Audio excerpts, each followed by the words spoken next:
The meeting will come to order. Welcome to our September Board of Trustees Committee of the Whole meeting. It is great to see everyone present today. Thank you for coming out in the rain to join us.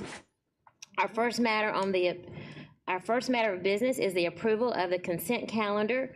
Are there any corrections to the minutes posted for our Committee of the Whole session on August 13th?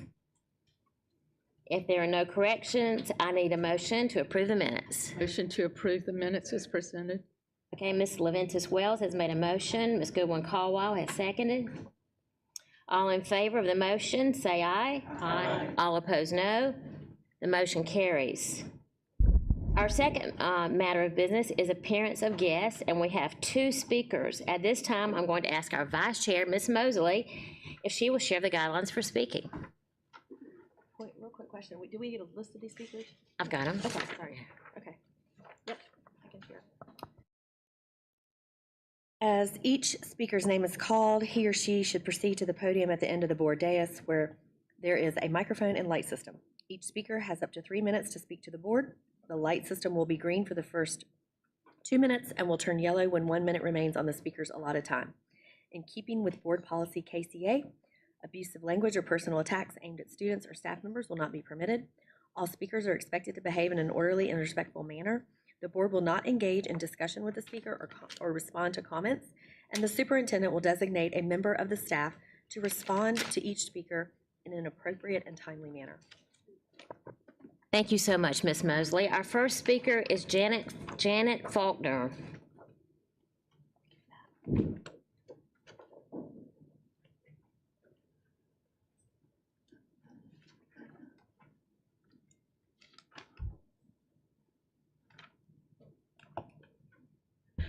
Hello, thank you for the opportunity. I'm here today as a parent, even though I am an employee of Greenville County Schools.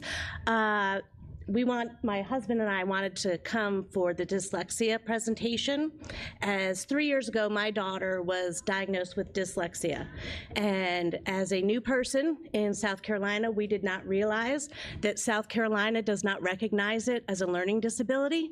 It is considered a medical disability. So the accommodations that she could have had were things like reading to her, but no one was going to teach her how to read. And while we have been able to, while we put ourselves in a little debt, have been able to afford to send her to Camperdown Academy, and 3 years later, she is now reading, I am very aware that the upwards of 10,000 students in Greenville County cannot afford to pay for Camperdown, and that the students who need it the most are not getting the services they need, and it is simple as going old school and teaching phonetically, sounding out words. Cueing strategies do not work for dyslexic children. Phonetics, and more specifically Orton Gillingham, can teach all students, not just those that are dyslexic. I also work in adult ed, so I work very closely with all of our GED and diploma students, and when we test them, we have students every week who are coming in reading at a first and second grade reading level, and they won't pass their GED. We are revamping our program to do literacy, to teach these adults to learn how to read so that they can pass their test. And there's a very strong relationship with elementary students learning in K through 3, and then the impact will be in the English 2 EOC. It will be in graduation rates, because a strong foundation of reading is going to help everyone. And while South Carolina may have made the choice that dyslexia is not considered a learning disability, I think Greenville has an amazing opportunity to be the leaders in South Carolina and say, hey, let's go back to phonetics. Let's get some multisensory learning into these lower grades so that the students can learn to read, so then they can read to learn. I also would implore the board to call my school's principal, Mr. Dan Blanche, at Camperdown Academy, and see if he can set up a dyslexia simulation for you. It is amazing. It truly is. Thank you so much. Our next speaker is James Faulkner. You move back a little bit so we can see.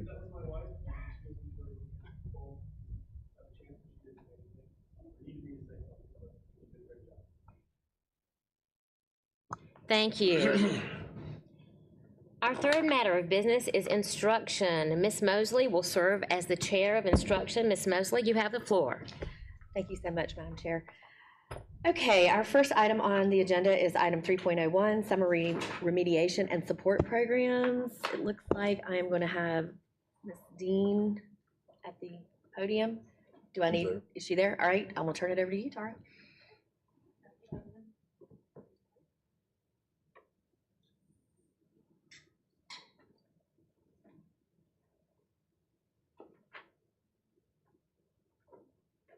Okay, thank you for allowing me to speak this morning about our summer remediation and support programs that we had in all of our schools. I want to thank Austin Green, Susan Stevens, and I in coordinating all these efforts, beginning in early January. Thank you what you did to support our programs this summer. I want to speak to you first of all about just some programmatic numbers in our K-12 programs and general supports that we had for all. Then I will cover summer reading camp and the success we had there, our elementary support programs, our middle school, and then high school. So here on this slide, I have broken down by grade the number of students we served in our summer program.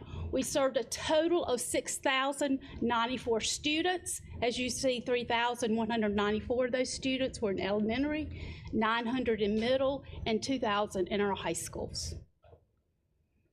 This is just the demographic breakdown of the students we served. As you see, 73% of those students were non-ML speakers. We had 77% of our students were PIP students, and then we had 26% of our students were students with disabilities.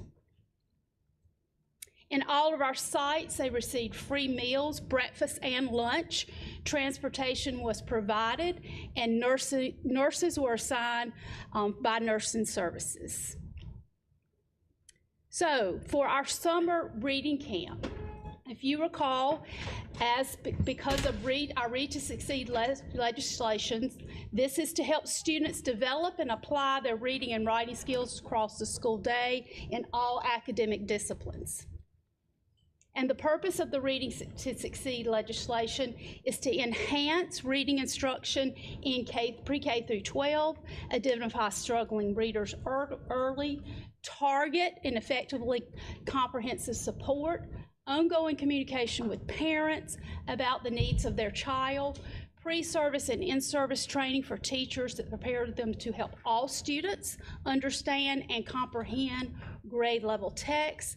That legislation also supports developing readers and writing proficiency that prepares them to graduate and succeed in career and post-secondary opportunities. It's research-based. We have to have a research-based reading plan in all our schools and district, and that legislation required summer remediation opportunities for students. So as a part of that, we have summer reading camp, and that is focused solely on ELA instruction. So the students that are invited to this and attend receive instruction all day in ELA. Our media centers are open for students. They receive explicit instruction for foundational literacy, and the student-teacher ratio is 15:1 or less. This year, we were very fortunate. We applied for a community partnership grant specifically for our multi-language learners, and that grant was awarded, and that grant served students that were ML learners in Alexander, Berea Elementary, Cherrydale, Montague, Westcliff, and Welcome Elementary. We had community partners that came in and worked with our students, We had the South Carolina Children's Theater that targeted cultural literacy-based drama lessons. Our public ed partners gave books to these families that were bilingual.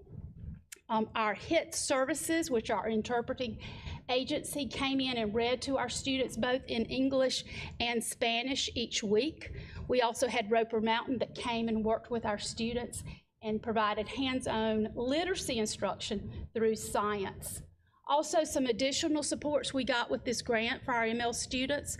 We were able to hire 3 multi-language teachers that co-taught with other third grade teachers to provide additional support. We also had an ML coordinator that provided on-site training, not only for the ML teachers, but the teachers in our summer reading camp that had students that had English as their second language. And also we provided parent resource packets for our parents. So our numbers of students that could have been asked to attend summer reading camp this year were 520, and that is gotten from students that scored not met 1 on their reading score. I have our trend data there so you can see how many students over the past several years qualified to be invited to summer reading camp based on their SC Ready not met 1 score. Here is the breakdown of those 520 students based on their language acquisition and their primary language being English. Also the pupils in poverty, and also broken down by students with disabilities.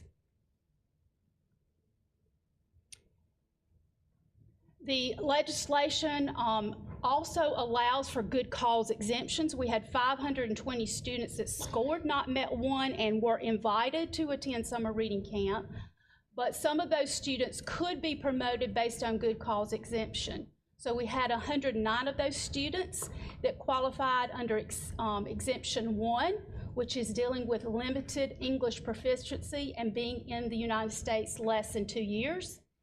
We had 229 that file under exemption 2, which is students with disabilities whose IEP or Section 504 reflects that they received targeted intervention in reading. We had 14 that qualified because they had received 2 years of reading intervention and were previously retained as documented in PowerSchool. We also had 17 students who demonstrated mastery of the state standards in reading through a reading portfolio. All of these exemptions are allowable in the Read to Succeed Act. So there were a total of 151 students out of the 520 that were required to come to summer reading camp in order to be considered for promotion to the 4th grade. This is just a breakdown of those students that were below the cut score, those that had exemptions, which you see there, and then the 151 that had to attend. And seeing that over our trend over 6 years. This is the demographic breakdown of our students that were required to attend summer reading camp as it relates to multi-language learners, pupils of poverty, and students with disabilities. I think you can see because our breakdown in multi-language learners was the reason we applied for that community partnership grant to have assistance with our multi-language learners. So what were the outcomes of summer reading? 151 were required to attend, 142 did attend. Of those 142, 58 were promoted based on meeting the cut score of MAP. At the end of summer reading camp, we are required to give an assessment. MAP is the assessment we give that the state allows us to give, and we had 58 of the students after those 4 weeks of intensive reading instruction met that target score. 76 students were promoted based on another review of their portfolio that is allowable, and 17 students were retained. 9 were retained because they did not attend summer reading camp after multiple calls and visits to the family. 3 retained based on their portfolio review. 5 of those students were retained due to school recommendation for retention. Parents receive a letter of those students that were retained, and we had no parent appeals. Just to give you a historical perspective of the number of retentions over the past 4 years, this year we had 17, in 2021, 13, 22, 24, and last year, 8. In addition to summer reading camps in our elementary schools, we also serve students K through 5 in summer school for math and ELA remediation or support. We use district and school-based aligned curriculum resources, and in this program as well, we had a ratio of 15:1 or less. In our elementary programs, as well as our summer reading camp, our dates were June 3rd through June 27th. Our school day was 7:45 to 2:15. As I said, those at summer reading camp received 96 hours of reading instruction. All of our schools had summer program in the elementary. I have listed here those schools that didn't have it on their site, but they did host them at other sites due to major construction in their building. So we served 3,194 students in our elementary program. Based on performance, they were invited based on grades and support needs. All grades were served in the 46 elementary schools. We did pre and post assessment with our students in ELA and math. We used in K2, we used FastBridge for our math pre and post assessment. In grades 2 through 5, we used a district created math assessment. And in grades K through 5, we used Amira for reading. We piloted this program in our summer school, and we are now using it in all of our elementary schools, K through 5. So what was our success in summer reading camp, in summer program? Here is our kindergarten through 2nd grade Amira scores, and you can see that kindergarten grew a month in reading growth, which is great for 4 weeks, where they were spending half of their day in ELA and half of it in math. Our first graders grew 1.5 months in reading. Our second graders grew 2 months, had 2 months of reading growth, which is exceptional in 1 month. Our third grade had a 2-month growth. Our fourth grade had a 1-month growth, and our fifth grade had almost a month's growth, 0.8. As far as our math results, as I said, in kindergarten and first grade, we use FastBridge, and you can see how many students at the pre-test were in low risk, some risk, and high risk. And what you want to see is low risk go up and high risk go down, and that's exactly what you saw in kindergarten and in first grade. I'll give you a moment just to look at that.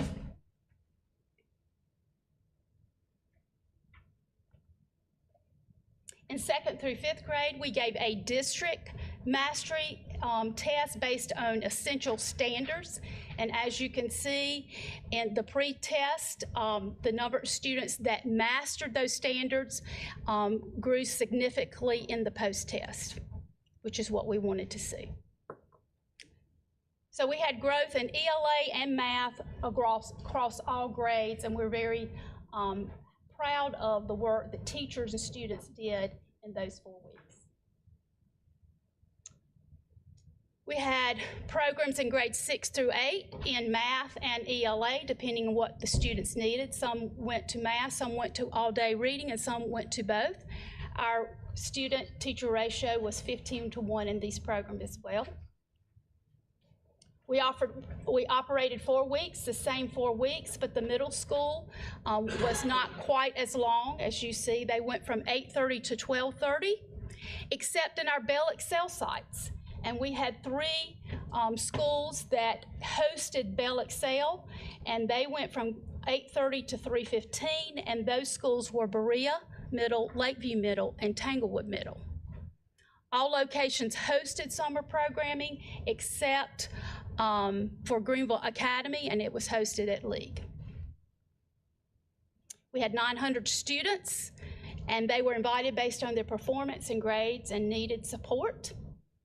We gave a pre and post district assessment that tested their mastery of essential standards at the beginning of camp and at the end of camp.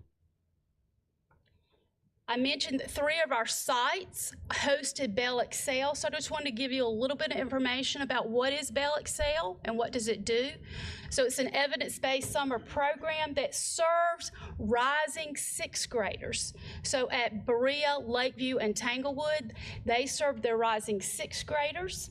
Those students attended basically all day in their new middle school to get acclimated to the program, but also to front load skills that they would need for 6th grade.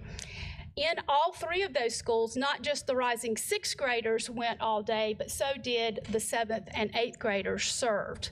They work on academic curriculum. They also work on self-confidence, school engagement, and the importance of attendance. During the summer of 2024, Bell Excel was implemented at our 3 on-track middle schools. It is supported by On-Track Greenville and the United Way. They are very involved. They assist, they pay for parts of the program, they train our teachers and provide support. The average attendance was 86%, and 90% of those students who started the program ended the program. And Greenville County joint implementation of Bell Excel summer program regularly outperforms the national average of results associated with this evidence-based program. So we're really proud of the work that was done at Lakeview and Berea and Tanglewood, and we really appreciate the support at On-Track Greenville and the United Way and allowing us to continue this for these students. So our pre and post tests as it relates to ELA mastery in the 6th, 7th, and 8th grade, you can see there was growth there. The green is the pre-test, the orange is the post-test. We had similar results in math. As you can see in 6th, 7th, and 8th, our students grew significantly between those 4 weeks of instruction in mathematics. Our high school programs. In our high school programs, our students participated either in our Greenville County Virtual School Program, which is our asynchronous program, our virtual SC, which is paid by the state of South Carolina, or they used our Edgenuity curriculum. At each of our high schools, we had 1 lead teacher, and we had 4 certified teachers that were there to facilitate and tutor students in all of these online programs. We had 2,000 students that participated in one of these 3 models. We hosted these programs at the high school, lifelong learning, and at our satellite diploma program. We offered credit recovery. We also offered initial course credit. And as I said, there were teachers there each day during our 4-week program to assist students, to tutor students in any of these 3 online programs. So the results. I want you to know that the original PowerPoint slide for these results is different than what you see here. It has been updated on Board Docs. If you would like an additional paper copy of this, please let me know. But we did have some updates because of grades coming in fairly late with our virtual SC program. So in our Greenville County virtual program, we had 1,300 students that enrolled to take initial course credit. Of those 1,300, 1,198 received credit at a success rate of 92.2%. As you know, these are courses that are taught asynchronously by Greenville County teachers, and they do have at least once a week Google Office hours. We also offered students the opportunity to take credit recovery through Edgenuity. We had 144 students that enrolled. 75 of those students actually earned credit, and at a, and I can't even read that, 51.4% success rate. Virtual SC, there were 1,816 students that enrolled. That is offered through the state of South Carolina. We had 805 credits earned, which was a success rate of 67.9. And also we had 1,876 students that took initial course credit through Virtual SC, with 1,360 credits earned at a 72.5% success rate. So all in all, we had 3,437 courses of credit earned by our students. So some students took 1 credit, some students may have taken 2 or 3 credits, but this was the total number of credits earned by our high school students this summer. So I want to thank you as a board for supporting our summer remediation and support programs, because without your support and the budget, we could not do this for students, so thank you for that. And are there any questions? Thank you so much, Ms. Dean. Okay. Ms. Morrison-Fair. Excuse me. Thank you. Good job. Do you, by any chance, know the financial impact to the district for us putting on, not necessarily the high school, but I would like to know middle school and elementary school, because a lot of those students were required to come. What is the financial impact to the district for that kind of program, for that summer program?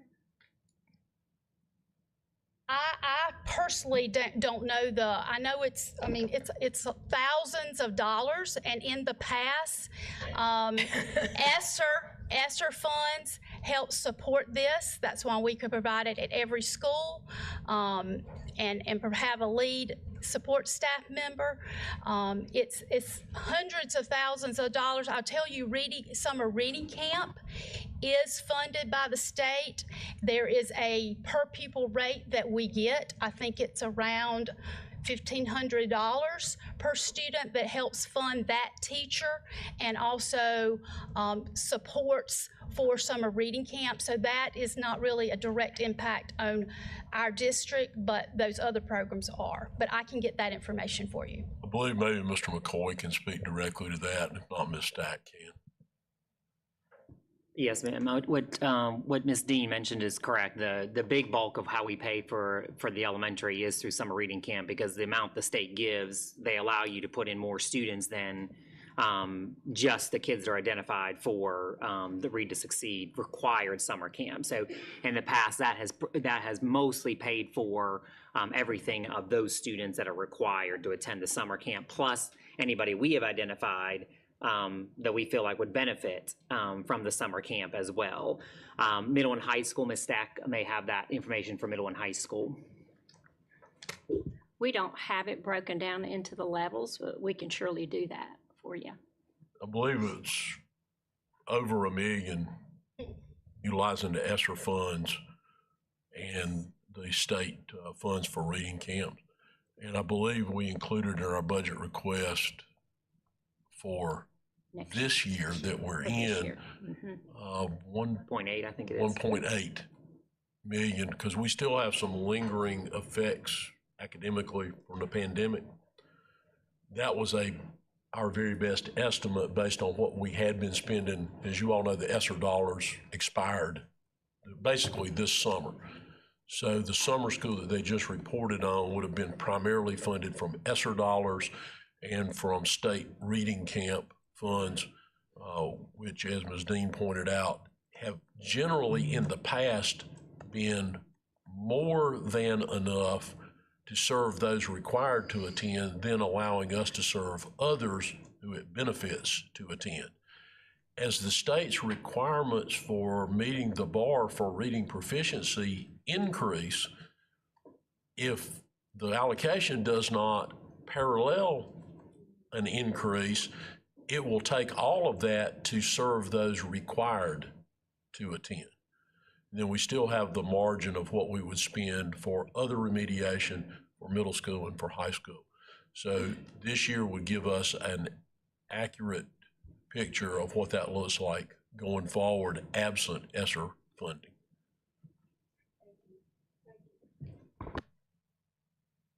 Much, Ms. Morrison-Fair. Ms. LaVentus-Wells. Thank you. I have a question.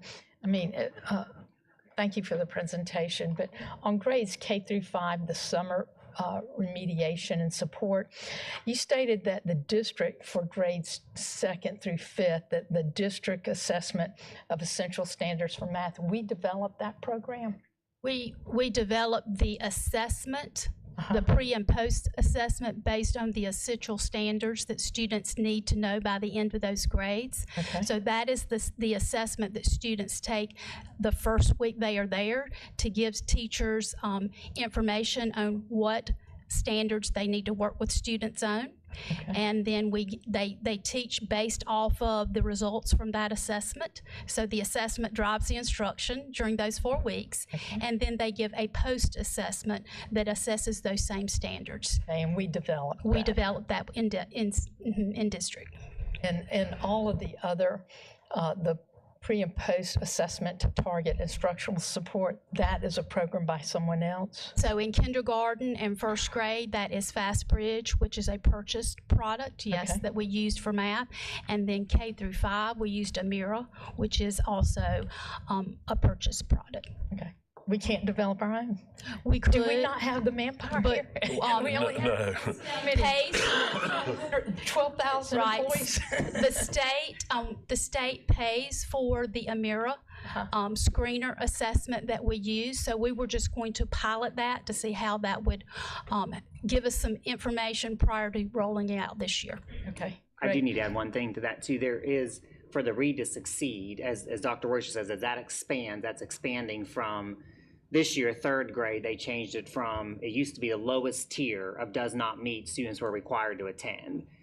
The state is changing that now to anybody in that does not meets category. So that's the whole bottom category now, which is about 3 times more kids that will fall into that category. In addition, as they expand, they have a plan to expand required camp for ultimately kindergarten, moving up to 1st grade and 2nd grade as well over the next 2 years. So anybody that falls into that Read to Succeed camp, we are required to give a state-approved screener or assessment. We are not allowed to use our own. We can in math right now because that's not required by the state, but as you probably have heard, the state is rolling out some math requirements and programs for students. So once that happens, we'll most likely be required to use a approved screener for that as well. Good, thank you. As a follow-up to that other question, the total amount budgeted for remediation this year from all sources, which would include ESSER, is $5 million. We can send you broken down by level, but that was the total amount from all sources. Predominantly ESSER and, excuse me, state reading cap funding. So with that being said, Dr. Royster, we know ESSER funds have gone away. Yes, they had to be expended by September of this year. We had expended all hours to ensure we met that deadline as of June the 30th. There might have been some invoices paid June 30th of past June 30th, 24 months ago. So with that being said, the expense of this program for next summer, where will we get the funding for? Two sources. You already have a line item in your general fund budget that you all approved in the spring. Mm-hmm. And we will continue to receive state reading camp funding. The line item was how much, Robin? 1.8? 1.8 million. What? 1.8 million. 1.8. And the total program costs what? We expended we budgeted $5 million this year, but the number of students that will need remediation is declining. Because of On the regular academic side. right. The reading camp number, as Mr. McCoy described, that's going to go up because they're moving the requirement up. therefore qualifying more students to have to attend reading camp or be retained. We do not yet know what the state allocation for that purpose will be for the coming summer. Will the state cover all of it? They usually don't, but will they? Well, summer reading camps have been an exception to the normal allocations we receive, which do not cover the total cost of something. What we don't yet know is if we receive the same allocation with this increased standard, it will not be sufficient. So unless they increase the allocation, we will not have sufficient funds from the state to meet the new requirements. But we don't yet know how much that allocation will be. But we give them our concerns and request that it be totally. Frequently and repeatedly. Well, if something needs to come from the board, it needs to come from the board. Thank you very much. Thank you.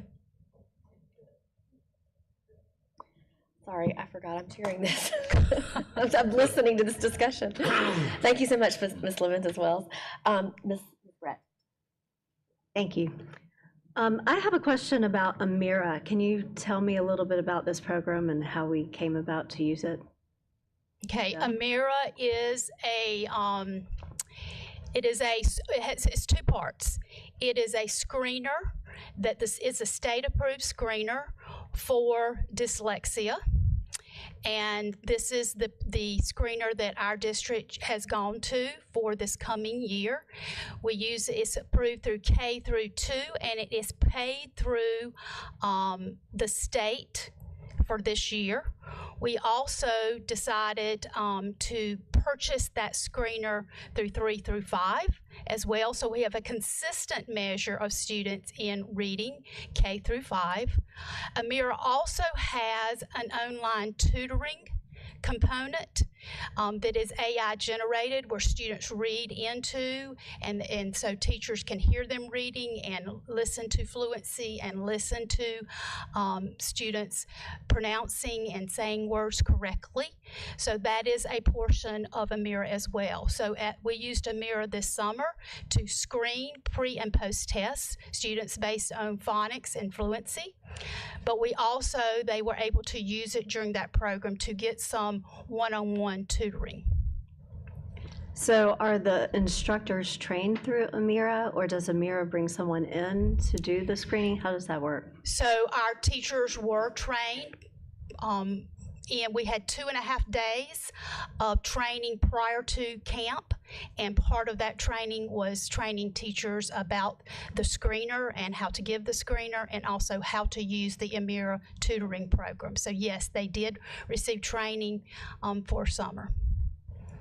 And once we implemented this program and started screening the children, what kind of results are we seeing as far as numbers compared to not using it? And now we're seeing more, I guess, dyslexia is pronounced, or what? Right, so, we just implemented it for the school year, so we just got back results of the initial screener, so we don't have information based on this year, but as I showed you in the PowerPoint here, our students grew almost 1 month for 4 weeks, and in some cases 2 months of growth in reading. So I assume the kids will be screened as needed, like seeing that their test scores are low or that sort of thing? All students K through 2, I think, and 3 through 5 were screened at the beginning of this year. Okay, wow. Okay, I'm really excited about the dyslexia too in a little bit, because my oldest son was diagnosed, and when he was growing up, they said you can't really diagnose it under 3rd grade. So how is Amira different, and have things changed that much? Do you know? I'm not the Amira expert, Okay. Yeah. but I know that this is a program that our state vetted. It is a requirement that we give a screener for our students for dyslexia in South Carolina. That legislation, Jeff, I don't know. That's correct. There's four or five now on the state list, so districts can choose of those 4 or 5, but the state requirement is that in order to get onto that list is that they have to be able to identify for dyslexia. It has to be a dyslexia screener, not solely, but it has to be a screener that can also identify for dyslexia. What year did we start doing screening for dyslexia? So that was back in, I have to get the exact number. The state passed a regulation or a law. I'd have to look and see if it was regulation or law that required the screening for dyslexia. And that also that first year, all teachers were required to be trained in dyslexia training as well. So I want to say it was like 3 or 4 years ago that they did that. Yeah. Since then, they were required, the state as part of that requirement, and it's listed also in Read to Succeed. So that Read to Succeed reg, that also is listed in there with dyslexia. That's where the screener piece comes from. So they are required, the State Department's required to have a list of approved screeners that districts must utilize. And as Tara said, they do pay, they reimburse, or they pay the amounts for the screeners, so as a paid, piece. For continuity, as Tara said, the 3 through 5, they require K through 2. Most districts have something in 3 through 5. They're using FastBridge. In the past, it used to be Fontes and Pinnell. This is what replaces the Fontes and Pinnell screener, because we want all of our kids, obviously, reading disabilities or reading struggles, as we know, they persist sometimes even past 3rd grade, obviously. So that continues to help those teachers identify any struggles kids are having, more in that comprehension from 3, 4, and 5 would be more comprehension-based usually in there. Thank you. I believe too, Amira, if I recall correctly, Jeff, is a product of Houghton Mifflin now. It is now, yes. Which is our reading series, which That is what our teachers should adopted. offer greater alignment Correct. to the reading series. Correct. Should. Okay. Though you can choose any of those I think there's 3 or 4 the state, 3 or 4 adoptions, English adoptions the state put out this year. So just like anything else, districts can choose of those 3 or 4 resources. So our teachers with the committees and everything we run chose HMH. So again, to Dr. Rick's point, hopefully everything's aligned from the Amira now. They own Amira, they own Read 180, they own like a lot of the products we use. So hopefully it's all more aligned now. Okay, good. Thank you. That's great. Thank you. Thank you so much, Ms. Brett. Ms. Goodwin-Cowell? Sorry, without objection, I'm going to extend 20 minutes. Sorry, Ms. Goodwin-Cowell. Thank you for this presentation, and since we are going to have a presentation on dyslexia, I'm glad to see that we're getting this information because I had a question on what kind of programs or strategies we have in the district that identify or apply to kids with dyslexia. But I wanted to ask you, you kept mentioning Not Met 1. Can you tell us, because the board might not know all of the levels for the standardized testing? Yes, let me take that one, Tara. Okay. So typically, the 4 levels for SC Ready are Not Met 1, does not meet expectations, approaches expectation, meets expectations, and exceeds expectations.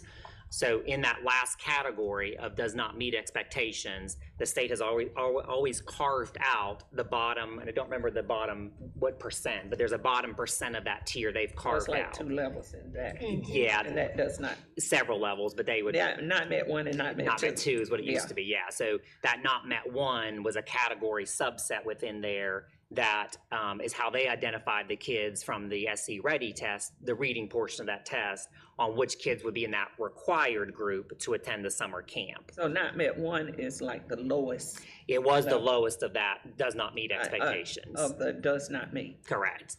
So Okay. that was, when we look at that, Ms. Caldwell, Goodwin Caldwell, it's gonna be, when you go from the just does not meet category versus the that lowest part, the lowest piece of it, it's gonna be about 3 times the number of more kids that would be in that required category for this year identification. For this year. For this year, yes. Okay, since the ESSER funds are gonna be gone, and we put 1.8 million in for next summer, how many schools will this be able to serve? Because I know we have it in all the schools now, and so that's gonna take it down. Yes, it won't. So we're in the process of planning. This in October is when we start our planning for summer school typically. partly, we were hoping to hear some information, to Dr. Orish's point, from the state on how much that allocation is going to be for this coming summer, because that would possibly change. That's for the Read to Succeed. Yes, As for the they change the requirements. Right. So if they're going to apply that same formula, that $1,200 or $1,500 that we got this year per child, you can multiply that by 3, obviously, and that'd be your budget. We just haven't heard officially, is it going to be $1,200 per child, or are they basically giving you $1,200, you know, basically the same allocation? Y'all hoping to get that by October? Well, not really, but we're asking. Typically, I think that allocation comes down, Robin, normally in the past, maybe January, February, sometimes as late as. And that's too late for us to plan. I mean, we can't start planning then. So typically what we would do is we would plan, and then, you know, I don't know how many sites that might be, but, you know, typically in the past, before ESSER money, our Read to Succeed courses could be, I mean, Read to Succeed schools, where we hosted them, would be anywhere from 6 to 8 sites around the district. Okay. You said that they're going down to K through 2, the Read to Succeed. Now, let me ask you this. On one of the charts, why was 4th grade the most? Why did we have the highest most growth? The highest number of kids? I think it's on the 3rd slide. Where did you have all of the kids? And it looks like 4th grade had 913 kids, whether the others were lower than that. Yes. So why do we have so many 4th graders when the Read to Succeed only went to 3rd grade, right? Yeah, so it only goes to 3rd grade, but we invite, and of course, some of this comes back to who accepts to come. We can't, well, obviously, we can only require those kids that are actually required by the state to come. But we send out to K through 5, or well, really 1 to 5. 1 to 5, the kids that, you know, we believe would benefit from the summer school. Now, why more in 4th grade? I will tell you when you see our data, and typically the state data as well. 4th grade is the grade we struggle with. When you look across the state, that is also the grade level that has, at least this year and last year, has been the highest. So they are still struggling, even though we've had the Read to Succeed. How many years we've had it? Since 2019, I think. They do it for them in order for them to pass the 3rd grade, but then we have a whole lot of kids in 4th grade still having to go to remediation. Yeah, so remember Is it working? Well, so what I would say is the data would show that, yes, from the reading standpoint, the proficiency. Remember, when they identify for kids for summer reading camp, they are only pulling out so many questions that they have tagged as reading questions out of that SC Ready test. What you see in really 4th grade, 5th grade, and up, that's going to be that whole compilation of the test. So that's really more almost the standards-based work. So students can read, but can they actually master the standards that South Carolina is requiring them to master? Now, you know, there's a couple of things, and Jason may certainly hit on this when we get to that portion of the test scores. You know, typically when you look across, again, our state, 4th grade tends to be the grade level that is the lowest. So, you know, that could indicate that the standards are harder in that grade level. When you see some trend across the state like that, that typically is indicative of something's maybe up with that test, or those standards are harder, or whatever that happens to be for that. So we always look at that from across the state level to see, is that a fluke in Greenville, or we need to readjust our curriculum, or are we seeing that same trend across the state? So for that, in this case, for 4th grade, we're seeing that trend across the state. Are you hearing anything about whether they are going to look at the standards again to take some of those standards out? So, well, they're probably not going to take the standards out, but they have redone the English language arts standard. So that's, you know, that the tests and everything, the ELA standards have been redone. Math is being redone this year. We're implementing for next year. So there is some changes that have come to ELA. You may have heard Tara mention that we also have the power standards. So those essential or power standards. So that's something we did 2 years ago. Started that work has really helped teachers pare that down, because we've always talked about there's more standards than a teacher can possibly cover. Right. So those power standards really target, these are the standards you have to prioritize, because we know those are tested and we know those are critical for next level success in there. And I apologize that the 2014 was the Read to Succeed passage. And Ms. Goodwin-Caldwell, just remember in grades K through 5, many of those students were invited due to math, because we do, except for the students that had to come, the 151, we had to invite due to their not met one score and not having good exemption, students come to our summer remediation programs for reading and math. So many times it's the math that the reason that the student is being invited, which currently the state doesn't have legislation about mathematics, but that is. Are they looking into that? They Yes. are. For math? They are. Also? Yes. They are. How far along are they on? So they've released some things for math. It's gonna start with, most likely a Will it be here by 2030? well, yes. So they've started some things they've started releasing to us. It's gonna be really starting probably most likely in the upper elementary and middle school, because if you'll recall right now, elementary grades K through 3 teachers are required to do the letters training. That's gonna take the next 2 years. We really can't layer on any more training on top of that. It's just way too intense. So I believe the last update we got from the state was that, we would be starting with possibly grades 5th and 8th grade to look at, maybe some similar training like letters for math, for English, but that same type of similar training for math. But yes, it's coming. That is the focus of the State Department across the state, is to increase those math scores as well. So there will be some additional resources and maybe legislation coming around that as well. But right now it's a little slower rollout just because of the intensity in younger grades we've got on the letters training.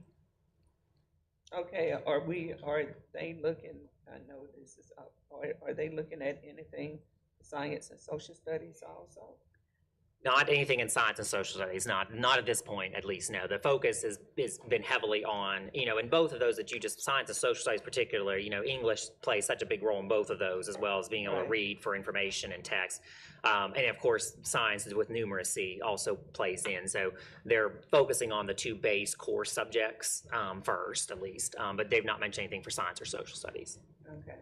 Now, let me ask you this. How does the credit recovery work? Because I saw a lot of kids went online for credit recovery that they didn't get during the 9 months they were in school.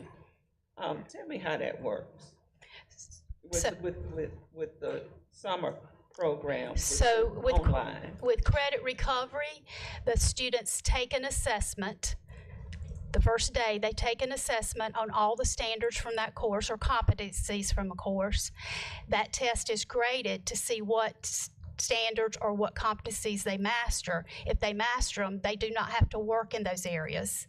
So only the areas in which they do not master, they then receive tutoring, online instruction.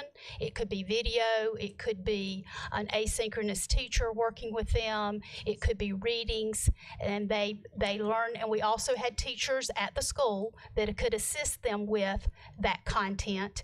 Once they study and they take an assessment, if they master that standard, they move to the next standard in which they had not mastered. So is it a prerequisite for them to go to that? Have they failed their Yes, they have to have courses during failed the school course. year? Yes. They have to. They have to have failed the course. Okay. Before that you can take credit recovery. And the recommendation is that they fail that course either that semester or within that year. That's not 2 years ago that they took the course. And so it's immediately following the semester or the year in which they failed the course. Now, how does that work as far as their GPA? Because that doesn't, the grade that they got in the regular course goes toward the GPA, not Correct. credit recovery grade. Correct. It just goes down as a P. If they pass credit recovery, it goes down as a WF. If they didn't, F, NF, and it does not count in their grade point average, but it does give them credit if they pass credit recovery. Okay. That makes sense? Yes. Thank you. Thank you for this information. I'm done. Thank you so much, Ms. Goodwin-Caldwell. Mr. Cochran. Thank you. My first question is coming from, I think, slide 10. where it mentions the Promoting Literacy with Multilingual Learners grant. I was just wondering if somebody could tell me how much money we received as part of getting that grant. About $20,000, sorry, $20,000. And with grants like that one and similar grants, is that something potentially, is that something we can get hopefully year to year, or are some of those grants just more one-time things or things that they move around and spread out between different schools, or is that something, those type grants that we likely can get in the future? I can say in the past 10 years of my involvement in summer reading camp, whether in this district or another district, this has been a grant that the state has offered up for districts to apply for. And many years, I know since I've been in Greenville, most years, the years we had ESSER funds, we didn't need them, didn't necessarily need those funds, but Greenville County has applied for this grant practically every summer and has received this grant every summer. My next question, I think, is from slide 34. And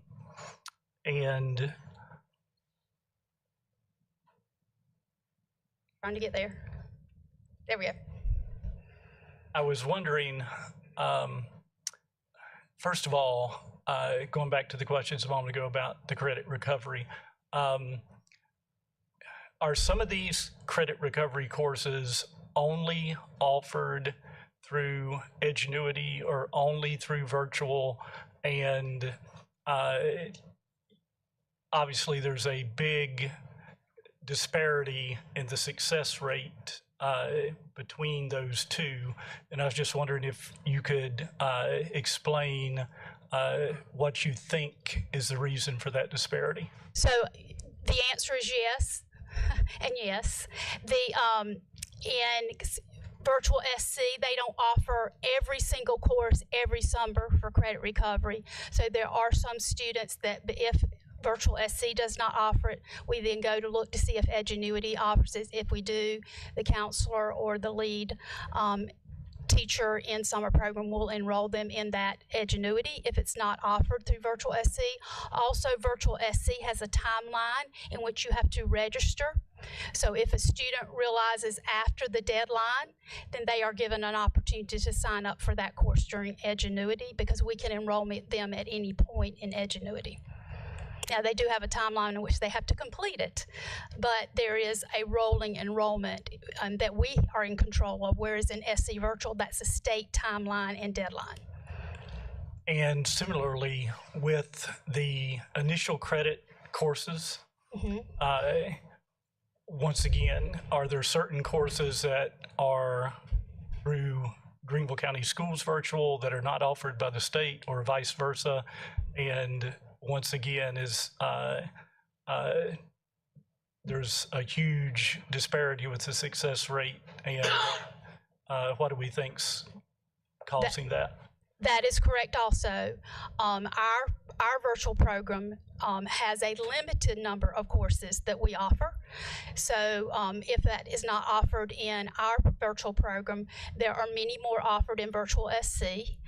Timelines get in the way. I will tell you that Greenville County virtual program, many of our summer school courses are middle school students taking PE to get ahead in high school because they want to take band all year, is an example.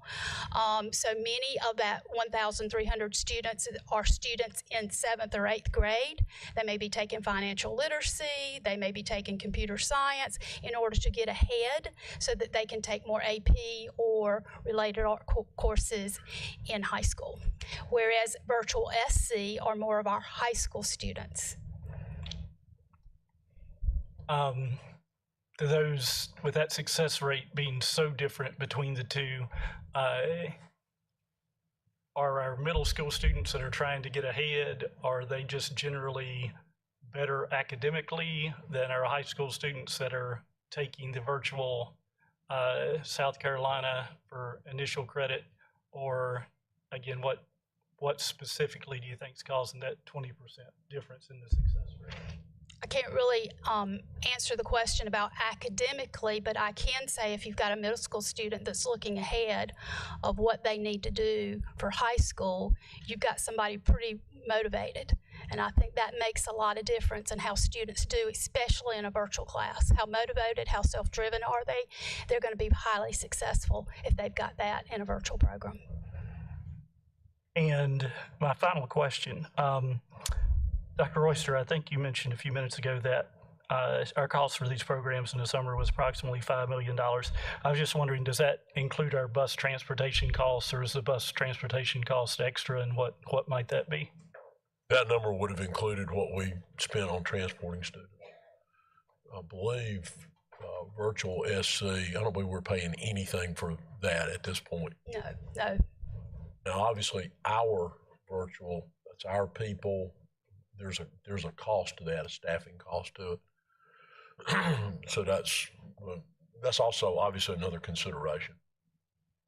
Thank you very much. Thank you so much, Mr. Cochran. Dr. Stiles. Thank you, Ms. Mosley. Tara, thank you so much for that. That was very informative, and I was very pleased to see the growth. And, I just wanted to state that there's an advantage here to these programs that has not been stated. And I want to share with everybody that advantage is it prevents learning loss. Not only does this summer program help to build the students and close achievement gaps, it prevents learning loss, because a lot of times if students aren't engaged in learning over the summer, they actually lose ground. So that is a huge advantage. I also want to say I was appreciative that the state, for funding the reading camps, and I really hope and I encourage them to continue to fund these programs because they are quite beneficial, and they support our district in closing the gaps and moving our students forward academically and becoming a better and stronger district. The one question I had was teachers, hiring the teachers. Was that a challenge, or I know being a former principal, sometimes that was a challenge. Has that still continued to be a challenge? Or were we able to secure teachers pretty easily? I was just curious about that. We had a much easier time this summer than last summer securing teachers, and I really think that had to do with our change in our schedule. We got out of school prior to Memorial Day. Teachers had a little downtime, and then we started the program. We're finished by the end of June, which gave teachers the entire month of July, whereas in the past, if you remember, we had 2 weeks in June and 2 weeks in July. I think the schedule was more conducive. They saw time where they could have a break before and a time afterwards. So we didn't have near the trouble. Some schools, but most of our schools were able to acquire teachers very quickly. Sorry, without objection, I'm going to extend 15 minutes, please. Thank you, Ms. Mosley, and thank you. You actually knew my next question. I was wondering if that was an impact. So thank you for sharing that. That's great news. And that helps us make better, wiser decisions and supports our summer program. Thank you so much. Welcome. Thank you so much, Dr. Stiles. Ms. Middleton. Thank you. It's a great presentation.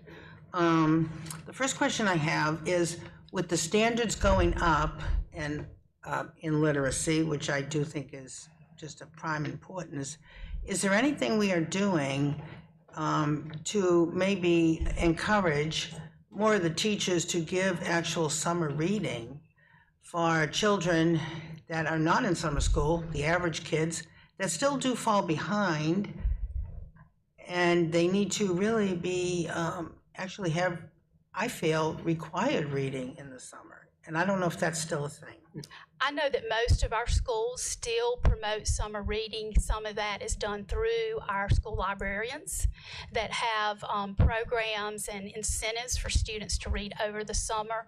I know that in the high school, in our ELA classes, many of our honors and AP classes have summer reading expectations, but that is something that we will revisit as we move forward to new ELA standards that we are implementing this year, K through 12, as well as the increased rigor of those students that could be retained due to going from not met 1 to all those in the not met category.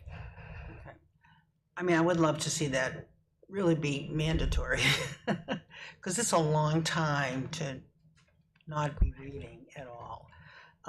The other thing I wanted to mention, I'm so grateful that the, I guess it's the Amira program for dyslexia is kind of a mandatory screening now. Am I right in saying that? So the state for several years has required that districts do a screener in grades K through 2, and they have several screeners on there that they will pay for. Amira just happens to be one of them. Well, I'm That's happy. the one we chose. Thank you. I'm happy to hear that, because on a personal level, you know, I have twin daughters, and they're now 31 this month. So very long time ago, 20 years ago, I guess, I have one twin, extremely fluent reader, and the other twin struggled in elementary school. And at that time, there was really, it wasn't, I guess, as obvious. And this was when we lived in Virginia, and there was a special ed teacher or whatever, a reading teacher or whatever, and she was giving my daughter the test, and she had to actually go and grab a special test, which she was able to luckily fail, because when she failed, she was able to open up to this program that would help her with dyslexia, which is what she had, and that also kind of was accompanied by some speech problems, which were all corrected. But just getting that extra time and getting that ability to understand, I guess, her reading issues, and we didn't know what it was either. And I mean, she just flew. I mean, right after that, she was reading and did fantastic, graduate school, I mean, very, very well read now, but it was very troubling at the time because she was going to be kept back, and she's a twin in a very small school, so it was emotionally difficult. So I'm glad to see that now this is much more, I'm sure there are a lot more people that have dyslexia than we ever even knew in the past. So I'm glad that that is being looked at carefully, because it is correctable. I think, are you seeing that there is good correction for just that particular learning disability? So again, There are I think we'll- resources for students that have reading difficulties that we use. That I know that Ms. Hogan is coming to talk about all that, so I don't want to steal her thunder.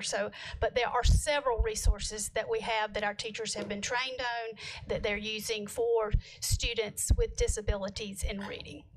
And I think the Amira, Ms. Milton, is still very new for us, so we don't really have enough data, as much data.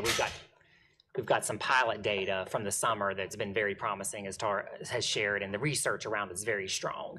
But we'll have our own data, you know, really a good idea of our own data really coming this spring, which we're looking very much forward to. Well, I'd like to see South Carolina come really up, and I don't know if it was Virginia. We were in Northern Virginia, and there was just small school systems and very, I think, kind of pretty advanced at the time. And I don't know if they were, you know, had some things that maybe South Carolina didn't have, but I'm hoping that it really will be a lot of attention paid to this issue, because I think it can make a huge difference. That is all. Thank you. Thank you. Much, Ms. Middleton. I have some questions, but before I go, I think Ms. Levent as well has had another question. Okay. I'm going to save my questions for dyslexia till later. Thank you. Okay. Anyone else questions? All right, I have a few. Thank you so much, Ms. Dean. Sorry, You're welcome. This is all important. So I'm going to start on slide number 11. I'm just curious why I believe Ms. Goodwin-Caldwell asked about the numbers in fourth grade, but I'm curious in the overall numbers. We jumped from 2023 245 to 520. Is there a reason for that? I'm just curious about that. That over doubling of number. I can tell you that if you look across the state and across all grade levels in ELA this past year, we saw more students not meeting the proficient level at the rate we did the year before. I don't know, we we're actually looking and diving deep into that. Jeff might want to speak to that more detailed than I am, but I know that we are, as a district, and I know our academic specialists are digging into the data, looking at our resources. I'm not real sure. I know that we're changing standards for next year. I don't know if that had an effect on preparing for new standards at the same time teaching the old standards, which can get confusing. I don't know if that affected all ELA scores across the state. Jeff, do you have anything you want to add to that? The state had drops as well. You'll see that in our data when you do the workshop this afternoon. We had drops, but the state had drops as well. Just remember again, the SC Ready for this portion, they only pull out so many questions of that SC Ready test for the identification of kids that are required to attend the summer reading camp. So again, if they change a question or even two questions in there, that can also throw your state data out or make it go up or down because you're changing questions. So that rigor level of the question could change, throw in students. So again, we usually that was disturbing when we saw it too, but then when we got the state data, we saw that that's a similar trend that's happening across the state as well. Okay, so what I'm hearing you say is you don't really know exactly why that is, but that this is a trend across the state that we're falling in line with as well. Correct. Okay, because obviously we can look back, especially during the pandemic years, and I understand vast fluctuations happen, but I was a little surprised by that. Right. Okay, so going along with that, we now have adopted the letters, the Science of Reading, the letters program, which I'm really excited about. I know are we in the second year of implementation for some of our? Yes, second year in some schools. We had nine. We had 9 initial schools go through it. Some have completed actually the letters training altogether. This is the first full year of all required schools. Okay, so this is a lot of data to assimilate. So we have Read to Succeed, and we have the letters, and this year we've hired, I don't know if hired's the right word. We've approved funding, I don't know if they've been hired, for 76 additional interventionists, is that correct? So, no, it wasn't 76. What was it? I'm sorry, where do I get that number from? But the interventionists were in place prior to ESSER. I think we may have added a few. We added interventionists this year. We added funding for that. Yes. Above the level we had pre-COVID. Yes. Right, but it's less than. By the time y'all finish answering the rest of that question, I believe Robin can tell you about what number. Not wasn't near the 76. number we had during COVID, but to a larger number than that. Okay, so we have letters, we still have Read to Succeed. We have this new tool that we're getting used to identify reading dyslexia, let's just say that. And we've added, or I should say we've maintained a higher level of interventionists that we had pre-COVID. Correct. And then I hear you say that we're going to see more students qualify for summer reading camp because the state will change what qualifies them. Correct. Okay, so obviously that's a lot of variables playing into what our numbers are. At some point, when do we know whether the stuff we're throwing at this is being successful? Whether it's the number of reading interventionists, whether it's the transition to the letters program. Well, we can see, I think the letters piece, I think we'll have data on some of that letters piece even this year, having some of those schools come out, 9 of those schools, for the most part, come out with full letters training. Some of the other things that you may have seen, the interventionists, we know when we put those in 2018, 19, I don't remember the year we put those in, but we saw some drastic improvements, even with kids being able to be pulled out and targeted instruction for those kids. We also implemented, you'll probably remember, the program they use, the interventionists use in the elementary level is Reading Horizons. That's the one they use for that kind of intensive intervention for the student. So, aside from the fact the research that's out there on the effectiveness of that, we have seen our own effectiveness of the scores, particularly with some of the students that are what we would consider tier 2 and tier 3, those students that may be struggling in the core and just need a little bit more help and support.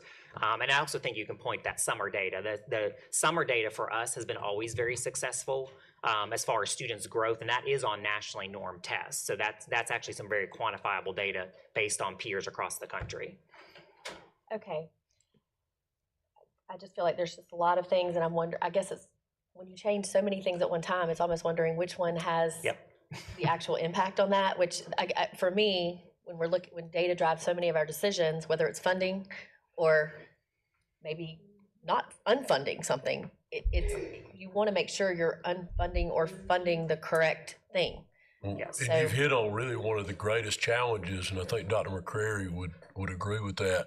One of the greatest challenges to determine whether or not something has a positive correlation to improvement or whether it has a negative correlation is the inability to isolate the variables that affect a child. For one, you got a different group of students coming in every year, so they differ in what they bring to the table, so to speak. Then if we're changing the reading curriculum, which we're changing the reading curriculum, we're changing the assessment tool, which we're changing the assessment tool, we're changing the approach with which teachers use to do the teaching of reading. Which one of all of those things has an effect? And in fact, do all those things have an effect? The other thing that we did several years ago, we significantly dropped our recommendation, the board's approval, we significantly dropped the pupil-teacher ratio in the first grade.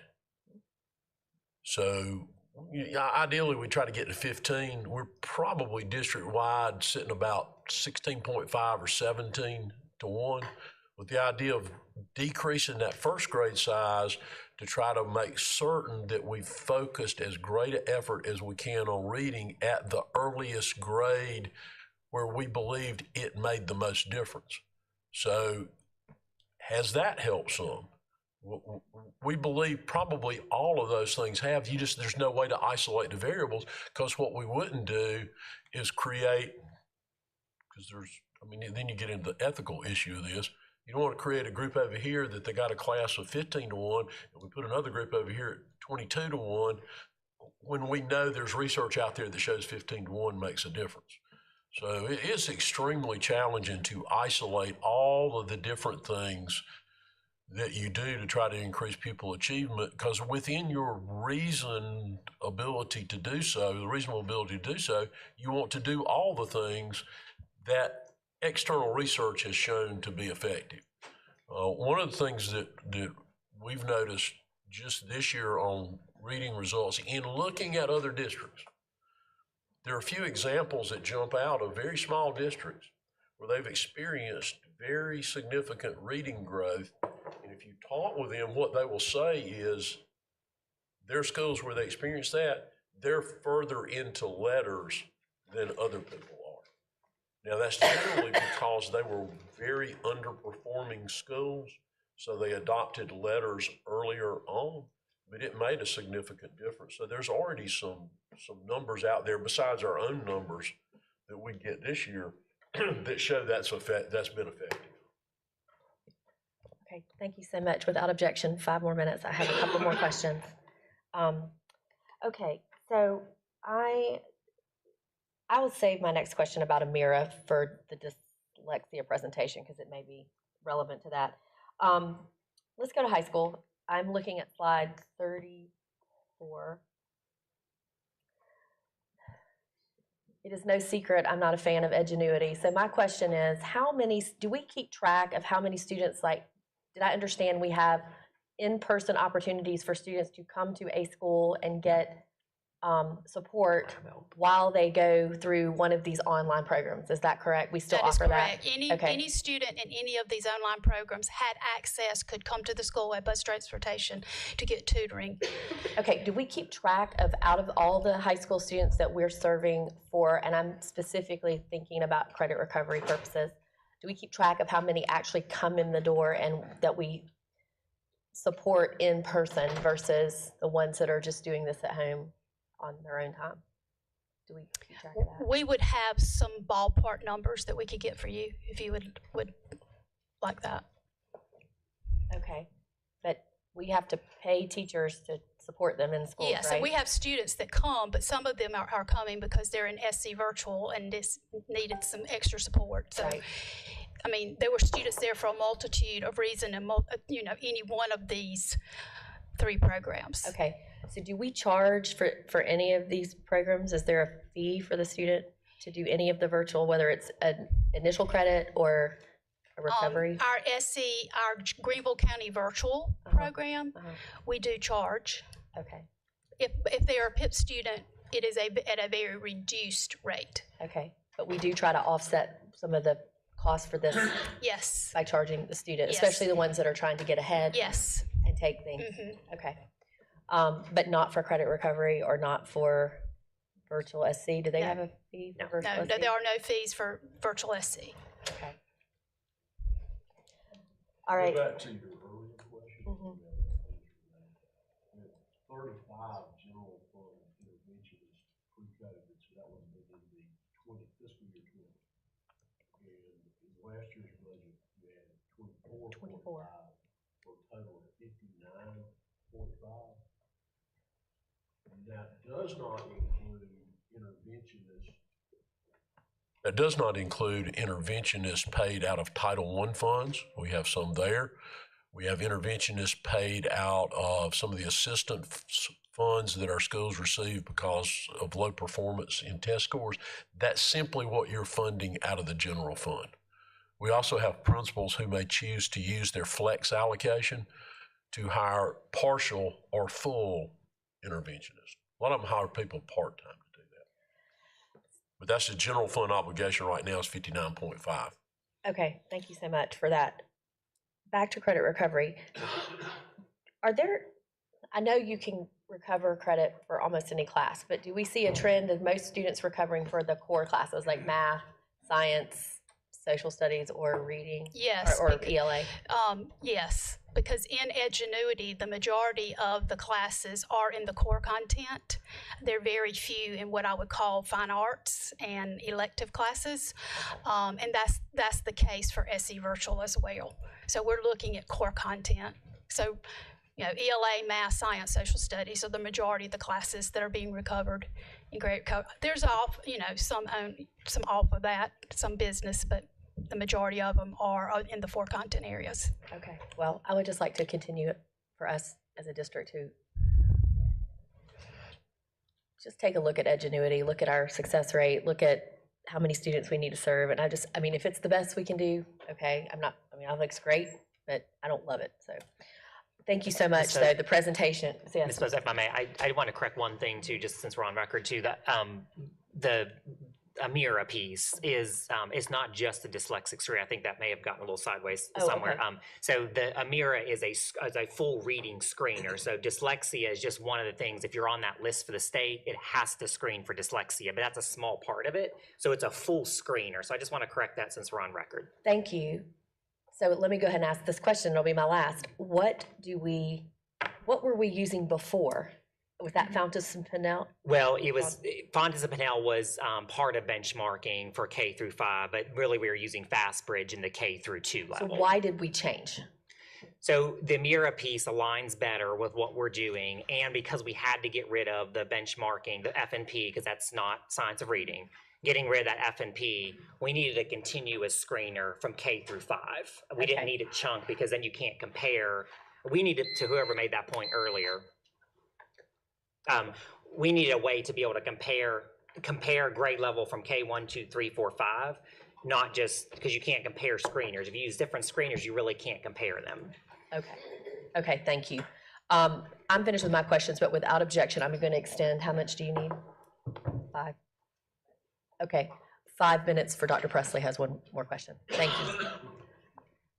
Oh, going back to the slide about the demographics and that spike to 520, we went from 245 to, I don't know which slide it is. Slide 11.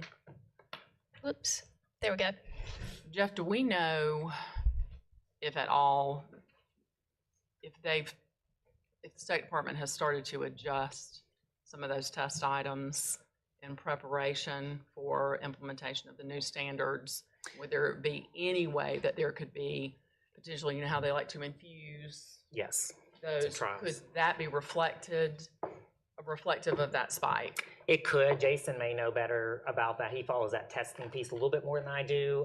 At the state level, they're not really usually very forward about giving us that information. Imagine that.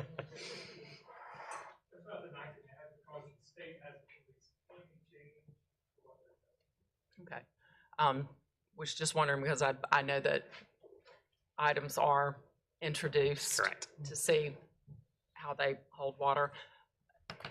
I also, and I guess this would just be a hope as we embrace the science of reading, which swing the pendulum out one way, swing it out the other way. But the magic is right in the middle. And I want to compliment you guys and the district on the job that you have continued to do to keep that balance, because it's not all just about phonics. They do need that, and I think for a very long time we had migrated so far away, but I commend y'all and cannot say enough about the job that you've done to keep the balance, and I hope that in moving forward that we continue to see curricular options that support all of the parts of text complexity. Thank you. Thank you so much, Dr. Presley. Any other questions before we wrap this one up? Just one, I Ms. just want to make a Winters-Wall. statement. I find it interesting that we have these virtual courses when during COVID, they didn't work. And the students that are taking these classes now are the students that need hands-on, and that's just my comment.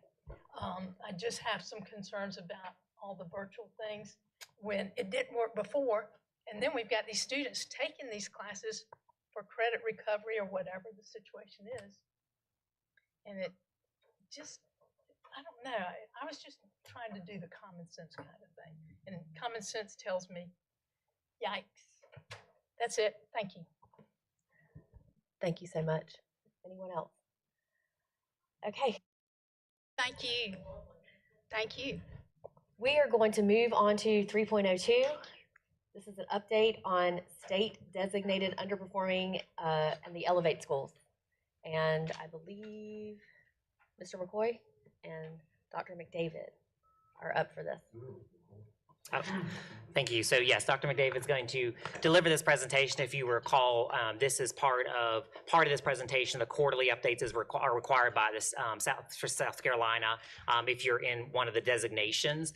So that this is the month that they designate as that update for the fall. And then we do want to give you some updates on the Elevate schools. We're just going to tie that to every presentation that we give on the quarterly update so that you're also up to date on what's happening in the schools that are Elevate. So Dr. McDavid.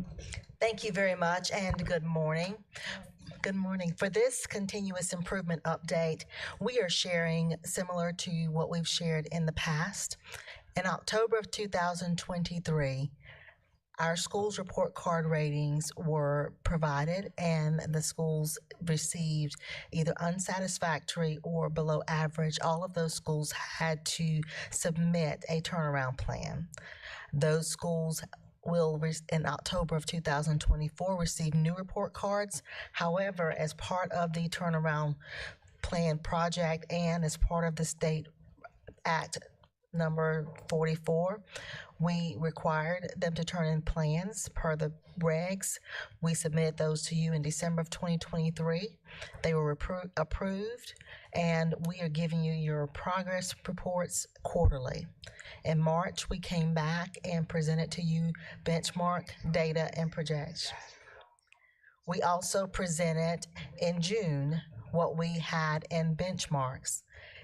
This September, we are presenting to you the update comparing the 2023 to 2024 SC Ready end of course exam data. It is important to note that when we look at the 2023-24 exam data for SC Ready and for end of course, Dr. McCreary in this afternoon's workshop will be giving you more details around this. The schools were identified based on their report card ratings. The data that I'm about to show you is the raw data that has been released that shows all of the students taking the assessment. In each of our schools, students who were not continuously enrolled from the 45th day to the first day of testing, which was the 160th day, those are excluded for the purpose of accountability.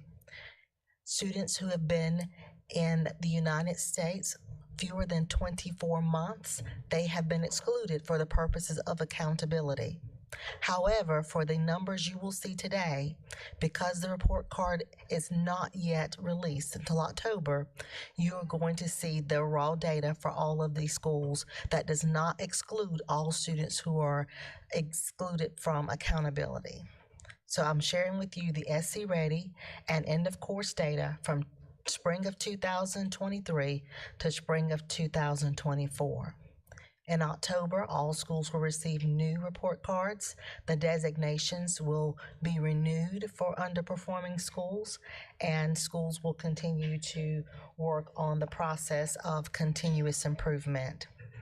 And we want to note that educational transformation really is all about transformation is about continuous improvement. It's not a one-time fix. It's definitely not a one-year fix in most cases. It is about changing the systems and the culture at schools to support all students under our strategic plan goal 1, receiving that high-quality instruction. So when we share again the end of course scores, that's going to be a composite. When you looked at the predictive assessments for last spring, you looked at this predictive assessments from that one end of course. Here we're going to share with you the end of course assessment program data from fall, spring, and summer in one composite. Although the middle schools administer end of course, those are not presented in this turnaround presentation. SC Ready, again, will reflect the State Department's August release data, and those students who are not concurrently enrolled, multilingual learners, those are not excluded in the data you will see today.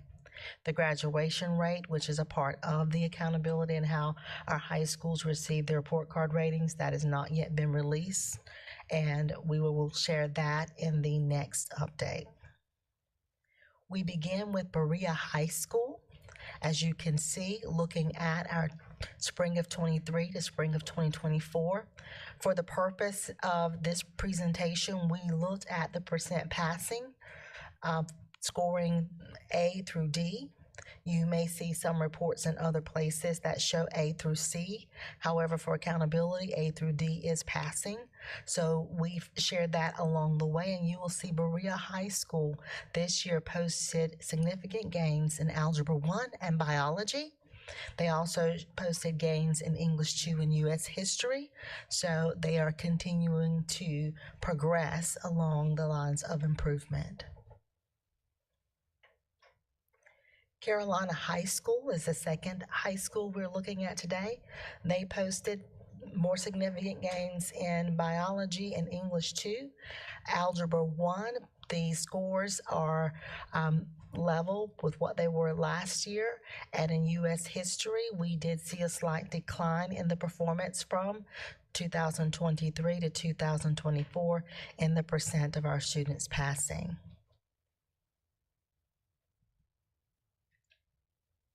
Southside High School posted its most significant gain in Biology, but also posted impressive gains in Algebra 1 and English 2, with a decline in U.S. history.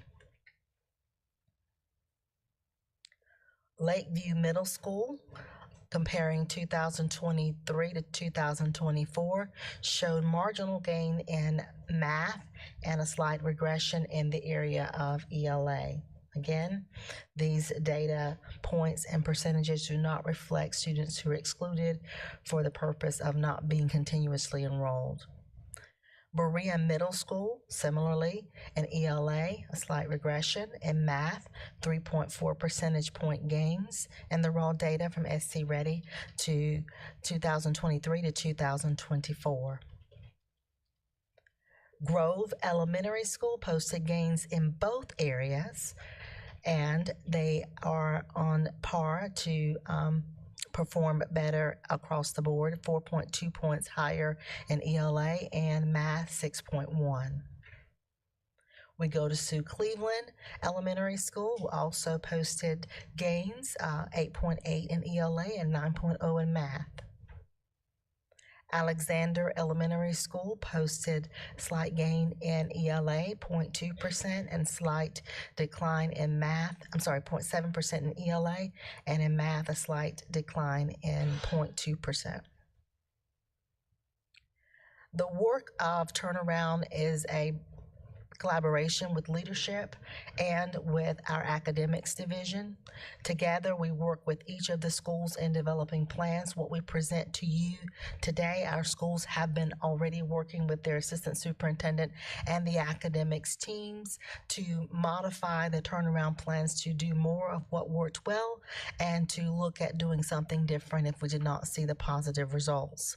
There are many factors that go into the data that you saw. So in the turnaround plans, as we begin to revise those, we look at the data you saw, plus more detail around student grade level, etc. We also this year have taken qualitative data from our learning walks. August through September, school leadership and district academic teams for all of these schools have gone to their learning walks and continuing to do that to determine each school's instructional delivery and support needs. In doing so, we have visited in teams each of the classrooms, and we collaborate to see our problem of practice and what we need to do to help support learning. We use the data that you saw, again, in addition to other data points in more disaggregated fashion, to develop questions around what we think may be the root cause of the issue we're seeing with the data, and then we go in to see exactly what is happening in the classroom. We've collaborated on setting new goals, and those new goals are being developed with assistant superintendents for the year, and professional development plans, so that as we look at the strategies that are going to achieve those anticipated outcomes, we must have professional development plans that provide the support needed. Our superintendent has met with school principals to discuss the end-of-year progress in areas and plans for continuous improvement, along with the deputy and associate superintendent and assistant superintendents. And our deputy superintendent will continue to meet quarterly with our turnaround schools, principals, supervisors, and academic leadership to discuss successes, support strategies for improvement along the way. Again, those report card ratings will come in our November-December update, and we will then be able to share with you report card ratings for each school, the performance comparisons in each of the areas, academic achievement, progress, college and career readiness environment, the multilingual progress, and graduation rate.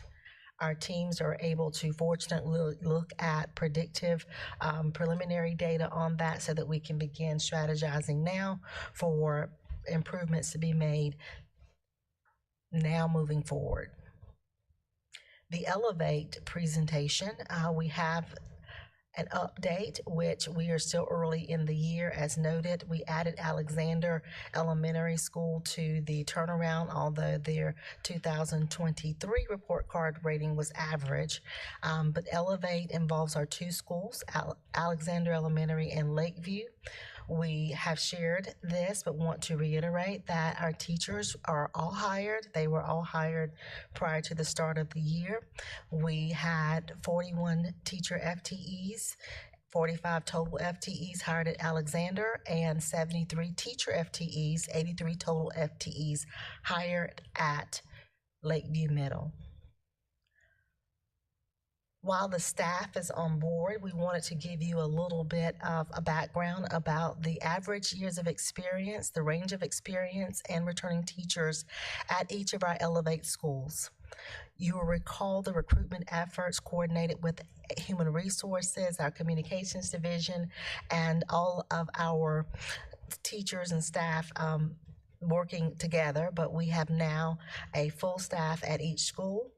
The Greenville County Schools' average years of experience overall is most recently reported as 12.6 years of experience. The Elevate average is 12.1 years of experience. Alexander's average number of years of experience for teachers is at 13, and Lakeview Middle's average is 11.5 years. That average represents a broad range of experience from 0 to 40 years. Alexander has 6 first-year teachers, and Lakeview Middle has 14 first-year teachers. Alexander, for returning, has 15, and Lakeview has 19. As we have participated in the learning walks, we are able to see truly the capacity and the potential of our instruction in both schools and look forward to reporting more in the future. All of the professional development was shared with you by Mrs. Karen Kapp in the PD. We pulled in for one short week, July 15th, the Elevate teachers, 130 faculty and staff, and when you combine those and by hours, a total of over almost 5,000 hours together.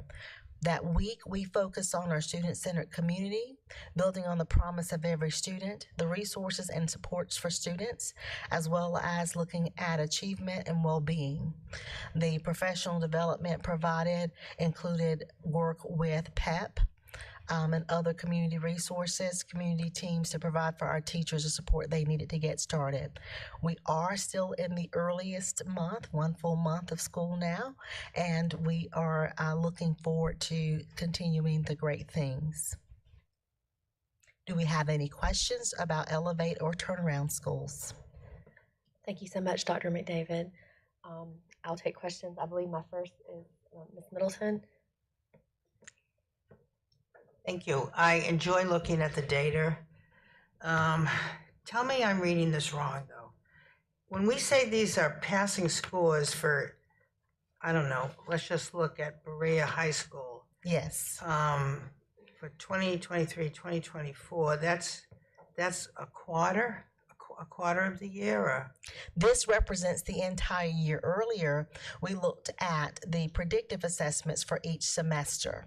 This is the first time we took all of those off so that you could see very clearly that in, for example, in Algebra 1 in 2023, 51.5% of our students at Berea passed Algebra 1, and in 2024, if you combine all semesters, including the summer, we have a passing rate of 65.3%. That represents an increase of 13.8%. It's good it's increasing. Yes, ma'am. I feel shocked because some of these scores are like U.S. history, 46% are passing. Are we saying that 60% are failing?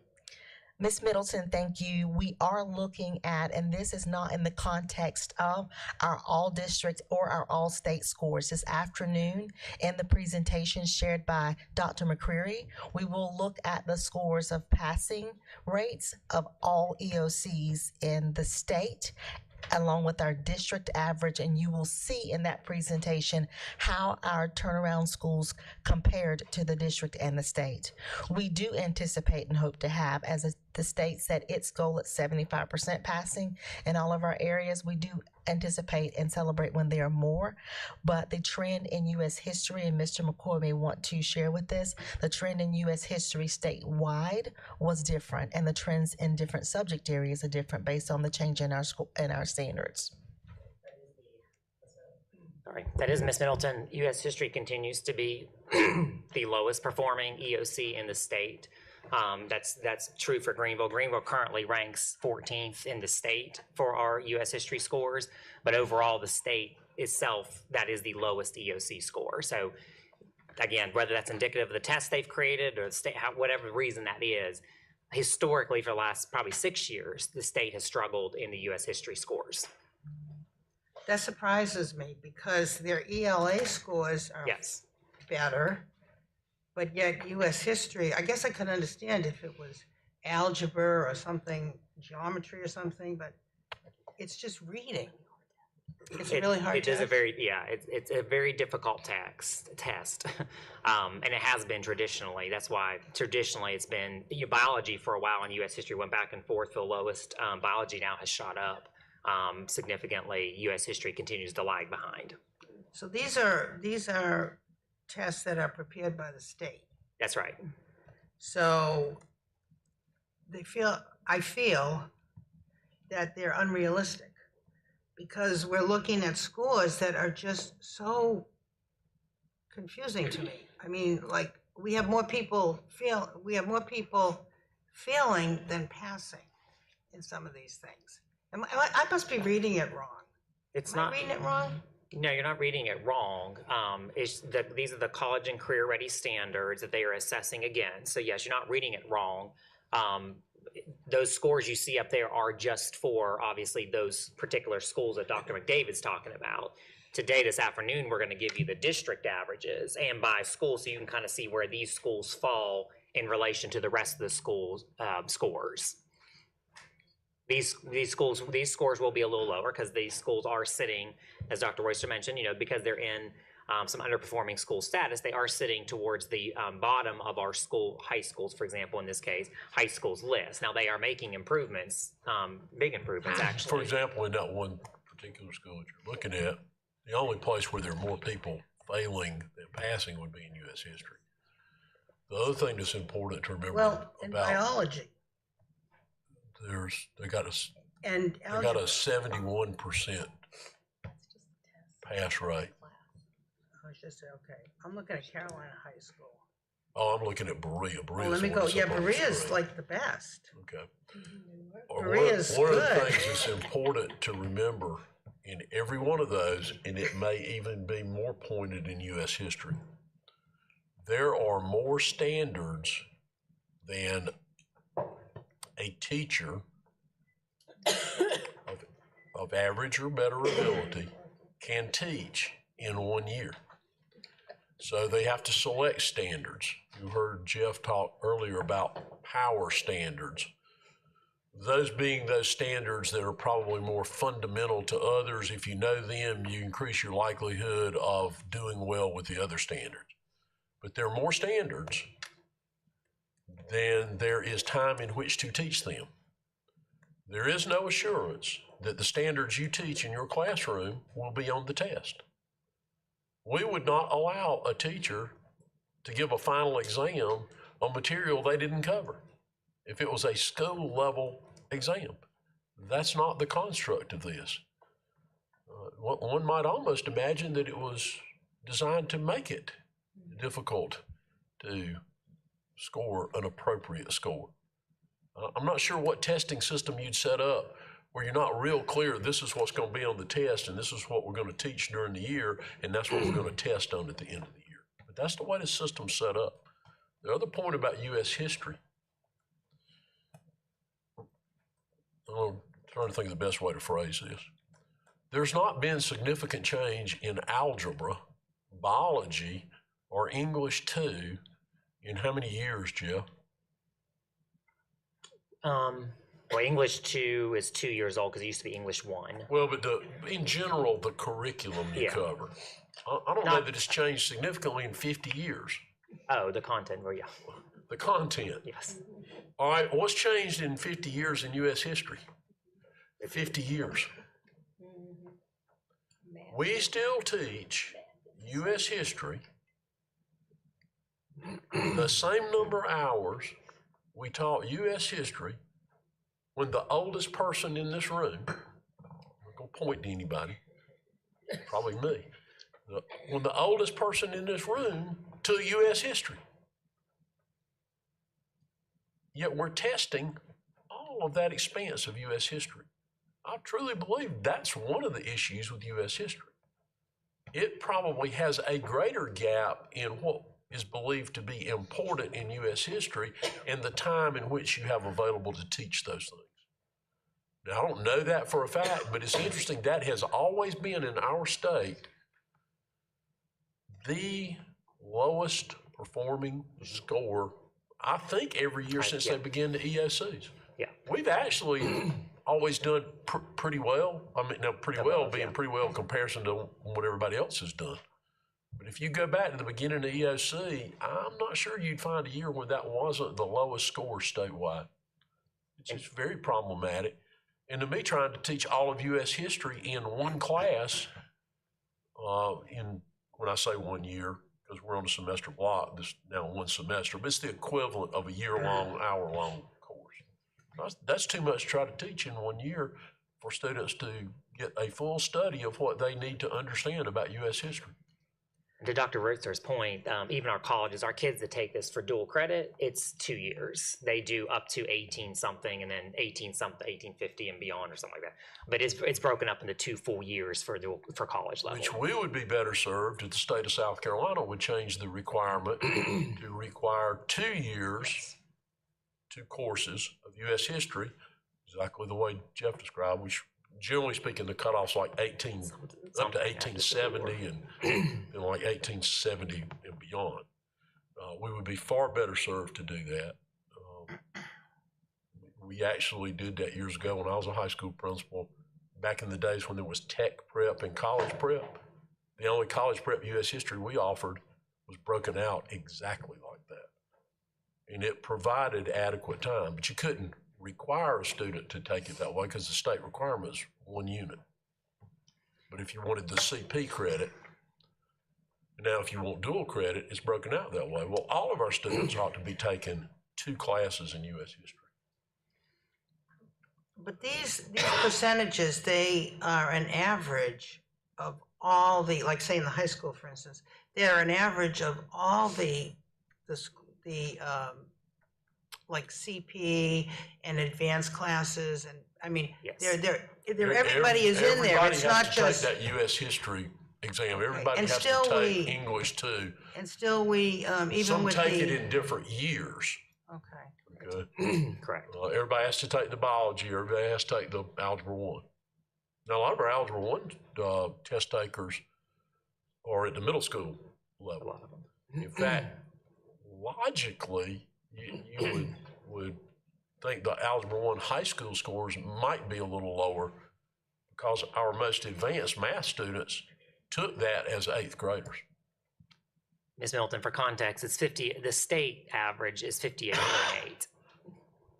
Well, that's not encouraging either. Well, no, but that's why I'm giving you the context. When you look at that 46, and again, these are the lowest performing high schools. But to Dr. Royce's point, we're above the state average in U.S. history as a district, but the state average is only 58.8. So it is the lowest performing EOC in the state. Okay. Thank you. Thank you, Ms. Middleton. Ms. LaVentus Wells. Hey, Dr. How are you doing? I'm good, thank you. Great presentation. I just wanted to ask a couple of questions.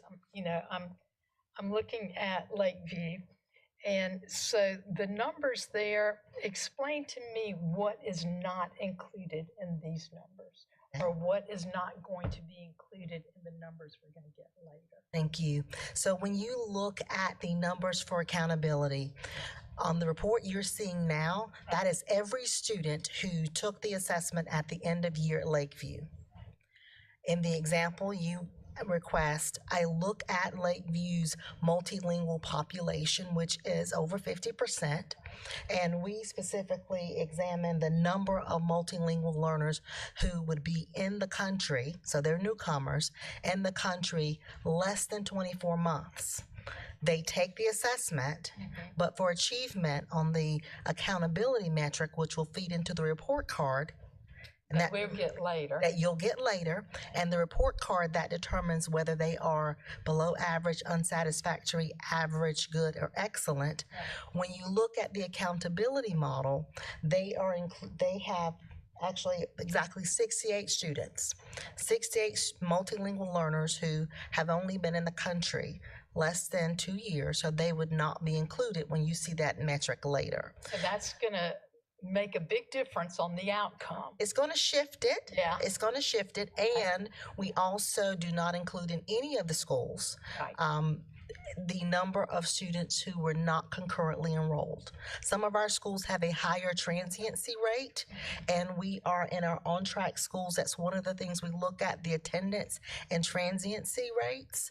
And those are some of our schools, and the students who were not enrolled at the same school on the first day and concurrently enrolled, 45th day.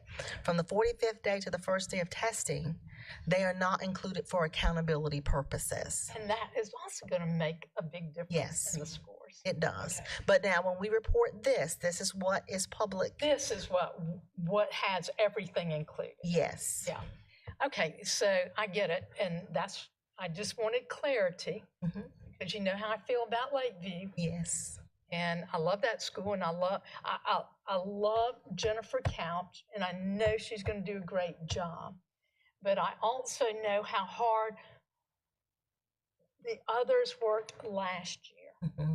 And they're going to get a bad rap because all of those students were included and they didn't have the necessary tools needed at that time. Whereas now, we're going to make sure that this school is going to achieve its goals and hopefully just pass them by, leaps and bounds. Yes. So yes, you know how I feel, and you know I read between the lines on these things, and I look at the big picture, and I appreciate your honesty. Thank you. Thank you. No further questions. Thank you, Ms. Levin, as well as Dr. Stiles. Thank you, Ms. Mosley, and thank you very much for that presentation. As I was looking at the data of our high schools, these designated schools, we know that they have a history of being underperforming. I was looking at some of the areas where we had a slight drop. And I was just wondering if, I feel confident you did, if you did a data dive into the schools who kind of went into the red to see if perhaps they had a new teacher. I know we struggle with that in those schools. And sometimes when you have a new teacher, sometimes that can happen. I'm just wondering with all the deficit areas, did we delve in to see how many of those were new teachers in those content areas? Absolutely. Giving the example of Carolina High School, we discussed not only the data, but we disaggregated the data by student, of course, but then by teacher. And in the area of U.S. history, there were some areas that were being addressed, and those for next year we anticipate will be higher. But there are lots of variables, as I referenced earlier, in terms of who's teaching the class, the students in the class, what we're teaching, how we're teaching, the new standards, and as they evolve. But yes, those are considerations that we take into account. We then, though, go into the classrooms to actually visit all the U.S. history classrooms and to see what is going on, and we sit back with the principal, look at that data, look at what we've seen, and try to get more granular about how the teaching impacts student learning. So for all of the high schools, Dr. Shepard is our new director of elementary. She has been on the learning walks alongside Mr. Foster and the principals, and we've had deep discussions around that. In academics, we support the academic component. In leadership, Mr. Foster is working with Carolina's principal to address any other areas of staffing or turnover, and to ensure that in the areas where we are held accountable, we have the highest quality instruction that we can possibly deliver to ensure our students' success. Thank you. I guess my point was on that is it's critical that we recruit and retain high-quality teachers, and that we keep them in these designated schools. Yes. Because we know that a high-quality, high-performing teacher will bring up those scores. So I wanted to get that out and say I know that's been an effort and an initiative on this board. I think it's a great effort, and I really hope that we will continue to go in that direction, because the more highly qualified, experienced teachers that we get and we retain in these designated schools, the higher the scores I predict. Yes. Thank you. Yes. Thank you. Thank you so much, Dr. Stiles. Mr. Cochran. Thank you. If I'm correct, I think I recall that our high schools are basically on the state's underperforming list primarily due to their graduation rates. And with that in mind, and I remember when we'd had this presentation previously, one of the other updates, Dr. Royster speaking about a lot of the things that challenges with the way that the state computes that rate, and some things we don't have always control of. But I'm just wondering, with our high schools, what specific strategies are we undertaking at the moment to make sure that those graduation rates are coming up for this coming year? So one of the things to consider, I've relisted those high schools. They are looking at the academic achievement, the college and career readiness, the environment, their multilingual progress, and their graduation rates. The state has set 70% as the bar for our high schools, and each of the schools on the list, although they received a report card rating of below average or unsatisfactory, they did have a graduation rate that was above the minimal number or the cut score that the state determined. We are looking at graduation progress, and our high schools, Mr. Foster has worked alongside Mr. McCoy. The team has collaborated with other members, Mrs. Hogan, to look at those areas where our students who were not graduating on time could be accelerated. So one of our actual celebrations last year, even with this data, was the increase in the rate of our students with disabilities graduating. So you'll see the small movements in different areas, but overall, I think our biggest bang for the buck is in the area of academic achievement. The college and career readiness, while we saw some things that were not, we saw some areas that did not grow as much in some schools, we celebrated an increase in college and career readiness performance in these schools as well. So when the report card comes out in October and we do another presentation, we want you to look at those different areas inside. The strategies that are being employed currently by schools, school-wide, they're using their turnaround funds and Title I funds, because our high schools that are listed here also receiving Title I funds. They looked at their plans in a lot of detail. They're using it for graduation coaches. So they'll have a person helping to monitor a new job description that Mr. Foster helped to create that will help to monitor the progress of students who are in the denominator for graduation. Excuse me for just a second. Without objection, I'm going to extend 15 minutes. Mr. Cochran, just as a reminder as well, remember the state shifted, we should have probably said this at the beginning, the state shifted their accountability model. It used to be a cohort model for graduation, so you were always working several years behind. So technically, with your kids scored ninth grade, you didn't see that hit your accountability until 3 years later. That state has shifted now to a basically on-demand graduation model, so that the scores that you do at the end of the year, that's what's counting towards all of that information now. So some of that last year, we saw those graduations dip. We were still coming out of that COVID cohort. So the results this year look much more positive. We can't share that result with you. We don't actually have them yet. But based on our own calculations that we run, they're showing much more positive trending north of 70 for all schools. And those graduation, I think you said coaches that you mentioned, are those folks that kind of like a guidance counselor in a way that are going to be going around and perhaps pulling these kids out of class for a couple of minutes and just checking in with them, or how does that work exactly? I think, given the depth of those questions, Mr. Cochran, we would be better served and could better answer your questions if we do that as a Cal presentation, if that would be agreeable to you. Unfortunately, neither Mr. Foster nor Mr. Williams are here today. You all may recall this committee of the whole was shifted in time, and Mr. Williams is actually representing the district at an event, and Mr. Foster is at a prearranged staff development out of town. I think we'd do a better job in more detail answering your questions when they're available, and they can share with you some of the large number of strategies that each of our high schools are employing to improve their graduation rate, including some of the things that you've mentioned. Yes, that would be perfectly fine. Thank you. Thank you very much. And we probably would like to try to time that. I'm not sure when they lift the embargo. Probably October 15th. On the grad rate, but we might like to try to time that when they've lifted the embargo. Although we don't yet have the number, the schools have an idea of what it is because they generate the data to send it in. But we've not received back from the state an accurate graduation rate number yet. So I'm not sure exactly when we'll receive that, but that is okay with you. That's the way we'll approach that. Thank you. Are you done? Okay, thank you so much, Mr. Cochran. Dr. Presley?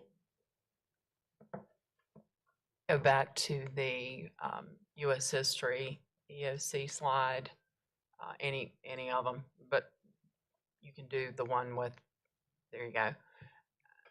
And Jeff and Jason, y'all can probably help with this. U.S. History EOC is still a 55 item test, correct? I believe that's correct.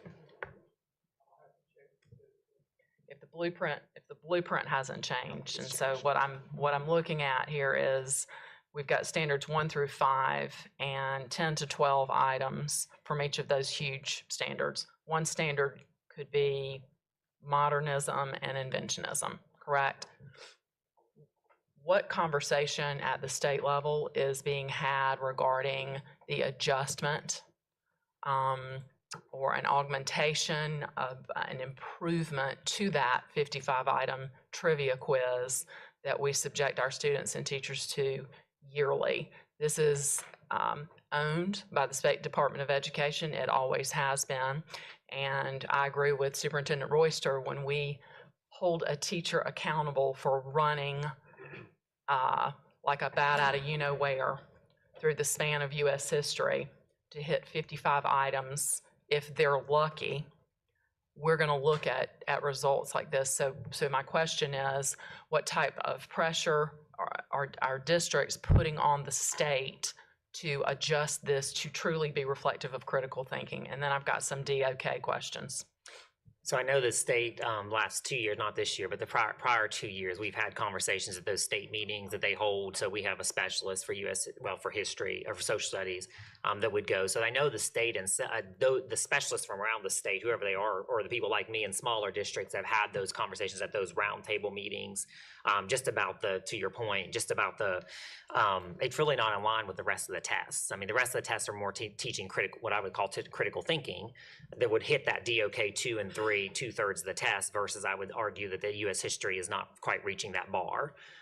So I think that I know the conversations have been had, but now whether there's been movement on that or not at the state level, I don't know. Because currently, and I would say that this test blueprint is giving assessment a great deal of grace. They're saying 55 to 75 DOK level 2, and then maybe 20 to 45 DOK level 3. I would posit that that's, I would as well. That's being very, and why are we unable to assess at the DOK level 4? So the DOK level 4 typically is going to be your more, what I would call actual experiences. So that's going to be, where I see that happening in our district is going to be, it would probably take you 30, 45 minutes. It's going to be more project based. It's going to be more, not actual is not the right word, hands-on. The actual having those kinds of projects built. So we only do up to DOK 3. Really, DOK 3 is the only thing to be tested 2 and 1 on a actual standardized test. You're going to have to get outside the standardized test to actually ever reach a level 4 of DOK. Okay. And what additional conversation as far as turnaround time? Is that still the driving force for a multiple choice format, which essentially they also do a really good job of expanding on the types of things, but it's basically all multiple choice, correct? Correct. Heavy, yeah. Okay, so I guess my hope is that these conversations continue to take place at the state level, because until the assessment is adjusted to reflect those critical thinking skills that we are seeing in other areas, our U.S. history teachers, no matter how fabulous they are, will continue to produce, and our students will continue to produce this level. And the shame in it is that it is forcing our teachers to teach at such a low level of recall. And you're hitting a target that you don't even know over the span, as Superintendent Royster has said, of the entirety of U.S. history in 55 question items. Thank you. Thank you so much, Dr. Presley. Ms. Doolin. Thank you. My question is related to slide 18 about the Elevate pilot. When this pilot program was presented, it was I thought the idea behind it was to hire the most experienced and proven teachers as possible, but these numbers reflect that Alexander has 50% new teachers and Lakeview has 55%, which would not, account for the teachers that returned and the teachers that are in their first year of teaching, because those wouldn't qualify as experienced. So does the district feel like it's going to attract if this pilot program continues, do you think that 50% of attracting experienced teachers? Can we pretty much project that we will have 50% experienced teachers? So you mentioned experienced teachers. When we look at the numbers, Alexander has 6 new teachers out of 41. 6 first-year teachers out of a total of 41. That would be 14% of their. Okay. And then Lakeview, 14 out of the 73 teachers. 19%. Mm-hmm. And so that span does mirror the span of most of Greenville County schools. When we posted for Elevate, we posted for teachers with, of course, positive experiences, and some of those would have been in a student teaching or a teaching internship environment. We did not exclude first-year teachers from the Elevate hiring process because we recognize that many first-year teachers come with a great deal of promise. We do have teachers with more experience in many areas. As I mentioned, that spans from 0 to 40 years. In looking at some of our, as I was visiting with Lakeview, 3 of the teachers have a doctorate.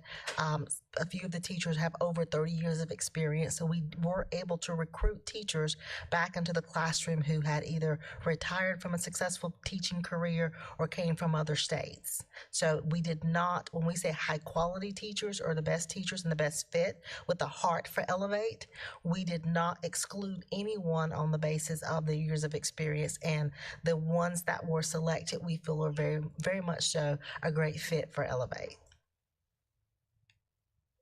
Well, I mean, nothing against first-year teachers. They have the most energy, and we all know it. But when that program was presented, I thought that, this board approved $4.5 million of local funds for that, according to the state newspaper, which I just had to look up. But I thought it was presented as that it would be to attract. What it was presented as is our effort to attract the best teachers that we could to carry out the mission of improving instruction in those schools. So we started at 0. The teachers currently there had the opportunity to apply, as did teachers from throughout the district, as did teachers from outside the district. And I believe, given the percentages that Dr. McDavid just shared with you, 19% first-year teachers in one location. Charlotte, and what was the percentage in the other? Calculated 12, the 4 out of, I'm sorry. Both of which would be far lower than the percentage of first-year teachers we hire to teacher vacancies in the district every year. We hire between 6 and more than 800 teachers a year. 60 some odd % of those are experienced teachers. Is that correct? So that's a higher ratio of more experienced teachers than we ordinarily hire to vacancies within the district. Experience is not everything that we were looking for, as was mentioned. We're looking for people who want to be a part of that program. To your point, the money that was approved by the board was approved in the form of funding to support additional pay based on the performance of the school. That funding was not necessarily to attract teachers into the building for base pay, though they do have an increased base pay, which is being paid out of Title I funds. So the idea is to put people in there that truly want to be there, that are motivated to be there and want to be a part of what was described to them as how the school will operate and function. And we believe at this point that we have people that that's what they're committed to do. Now, we don't know yet because the information was shared with you were benchmarks from last year. So you have no data upon which to base a decision as to a program effectiveness at this point. We will have some benchmark data in the next few weeks, which would be the first benchmark for this year. We'll actually get that data November, Jeff? Late October, 1st of November. Then we get another benchmark mid-year. Then we'd have a benchmark at the end of the year. So it's too early for us to pronounce success or not on the program because we don't have data to support that.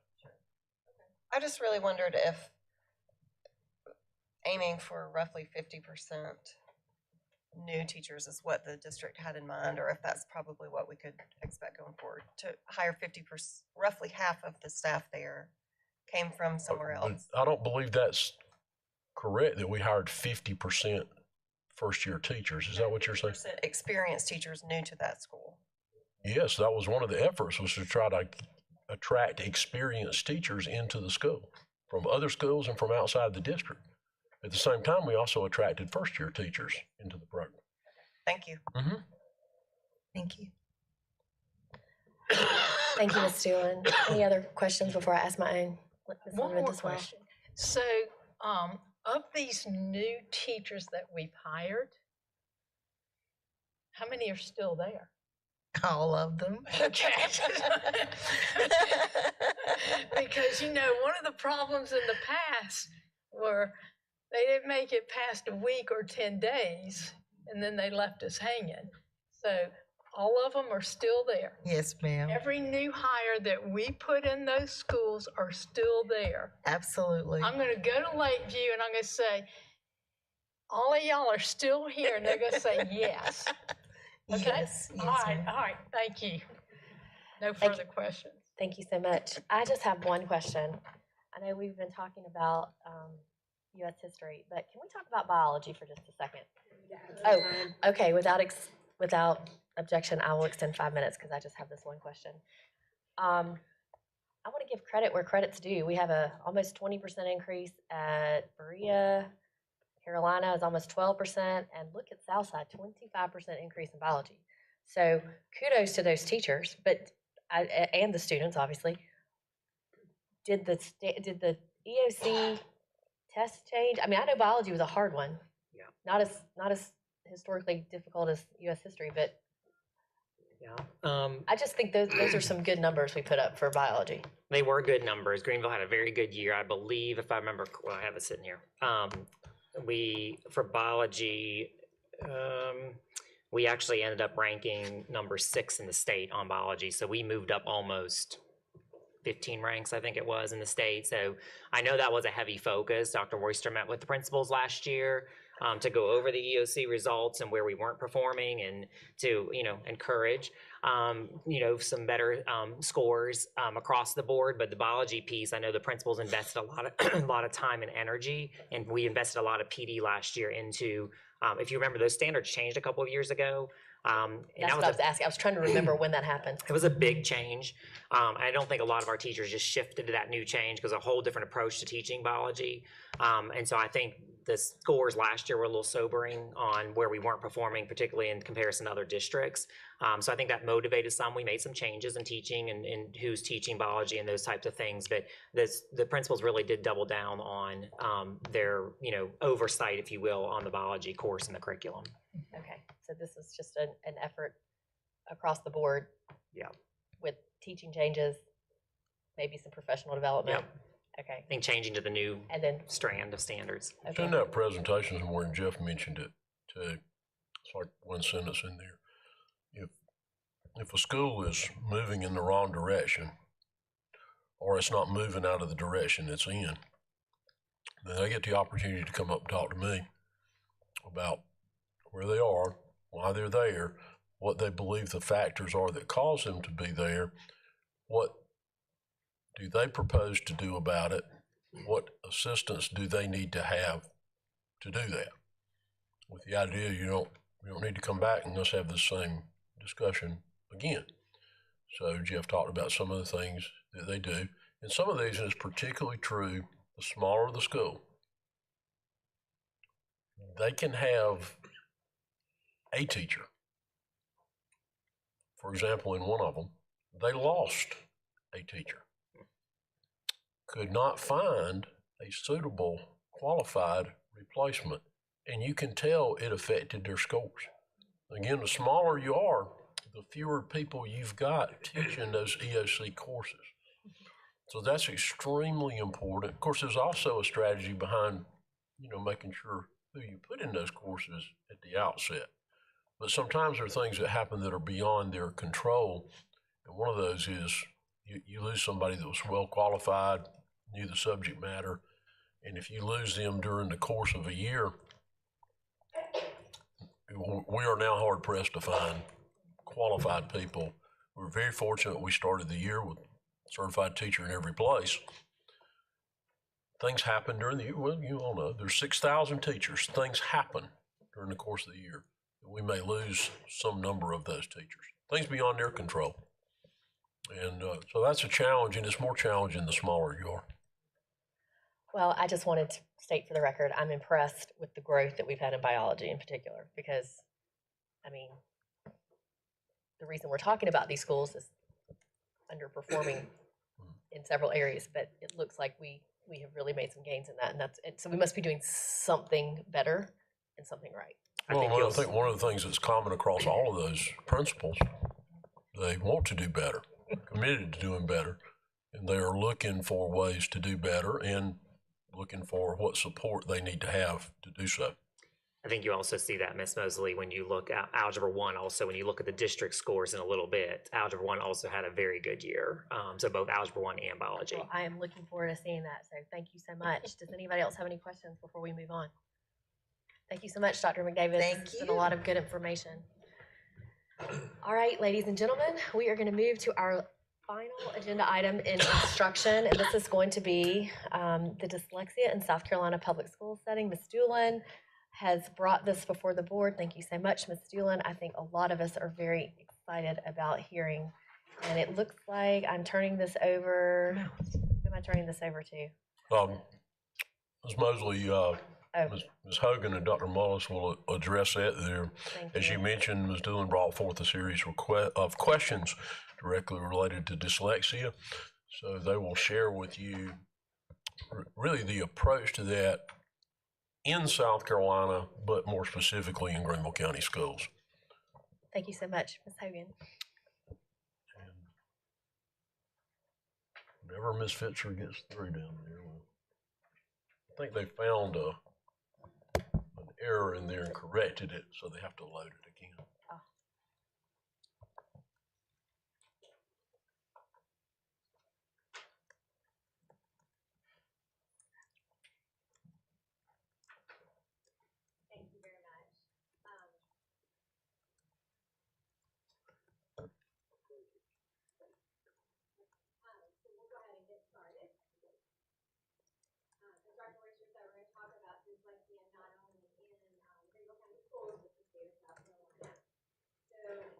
What I did actually with the questions that were posed from the board is we took the questions and literally put them on the slide and answered them verbatim. So we're going to start with that before we go through the questions. I hope that's okay. So the first one was, what is dyslexia? Dyslexia is a learning disability in reading. Characteristics of that are having trouble reading at a good pace and without mistakes, difficulty with reading comprehension, spelling, and writing. It is not a problem with intelligence. Dyslexia is a common condition that makes it hard to work with language. Some experts believe that between 5 and 10% of people have dyslexia, and students with dyslexia don't outgrow it, but there are teaching approaches and strategies that we can use to help them improve their reading skills and manage the challenges. Some of the characteristics, like I mentioned, students with dyslexia typically have trouble reading fluently. They often read slowly and make mistakes. This can impact how well they comprehend what they read, but when other people read to them, they often have no problem understanding the text. A key sign of dyslexia is trouble decoding words. This is the ability to match letters and sounds. Students can also struggle with more basic skills called phonemic awareness. This is the ability to recognize the sounds in words, and can have difficulty with complex skills, including grammar, reading, comprehension, fluency, sentence structure, and more in-depth writing. So we talked a little bit earlier about how do we identify dyslexia, and Ms. Dean mentioned the Amira screener, and I think she even clarified there at the end. We had been using FastBridge as a screener. Amira does more than just dyslexia, but it is the state-approved, it is a state-approved screener for dyslexia. We give it 3 times a year. You had asked about the FastBridge. It was kindergarten and first grade. This is kindergarten through 5th grade, so it allows us the opportunity to screen for dyslexia through 5th grade now. It's a relatively quick screener. It's 10 to 15 minutes each time that we give it. The screener includes tasks such as rapid automatized naming and nonsense word fluency, which tests students' ability to identify letters, symbols, phonemes, words, and objects, and oral reading fluency. What you'll do with that information is if a student has concerns or issues, it will trigger further triangulation of data to consider if a student may have dyslexia. If we have concerns, if a student doesn't do well on the screener, or there are concerns from the parent or the teacher, then their information would be with the on-track team. You know, those are our teams we've talked to you about at the schools that will be looking at student data. They look at a lot of things. They look at student attendance, they look at their performance, they look at their behavior, but certainly that data that comes from Amira would, if there were concerns, would go to the on-track team, where they would look at Tier 1 and Tier 2 interventions. The on-track team would consider those interventions based specifically on the student. So whatever problems or data that showed up in that screener, they would then have the opportunity. Amira actually has interventions built into it as part of the program. Additionally, we have a program called Reading Horizons that we can use if a student has challenges with decoding or encoding or foundational skills. If the challenges are different, we have a different program called Leveled Literacy Intervention, and those would be for students having challenges with comprehension. Now, if a student has significant difficulty, or if they do not respond to the interventions, or if there is a parent request, there may be a time that either that team or the parent would ask for an evaluation. So we talked a little bit about having a disability and then having struggling reading, right? So we're talking about this point in what I had just described was really things that would happen in general education. We'd be looking at all students. So if a student is not succeeding and there's a question that they may have a disability, in South Carolina, they would be could be evaluated for a specific learning disability. And in South Carolina, a specific learning disability is considered to be a problem that affects the student's ability to listen, think, speak, write, read, spell, or do math. So specific learning disability is a big umbrella term that can describe many different types of learning issues in that one term. When we talk about a student having a disability, and I know I've gone over this in different types of presentation, but there are 2 prongs to having a disability. There is having to have a disability, and then if you go down to that second prong, seeing that the disability requires something called specially designed instruction. And the easiest example I can think of is if you had a hearing impairment and you got hearing aids, okay? And then you could hear fine. You still have a disability, right? If you have a hearing impairment, but then you don't necessarily need to be taught differently if you have your hearing aids, right? So you can have a disability and not require specially designed instruction. So to be eligible under South Carolina educational criteria, you'd have to have a disability and need specially designed instruction, okay? So those are 2 things there, and all of that is part of the Standards for Evaluation and Eligibility Determination document. It's called the SEED document. It's through state legislation, okay? And so that's what's there listed in prong one. So as I've mentioned in other presentations, in the federal law and IDEA, there are 13 disability categories. Typically, I put them in alphabetical order for you, but here I put them in order of prevalence. And I put the top one there and highlighted it to show you that that is that specific learning disability that I just talked about the definition. So specific learning disability is that big umbrella, and that's in the federal guidelines, and that's in the state of South Carolina.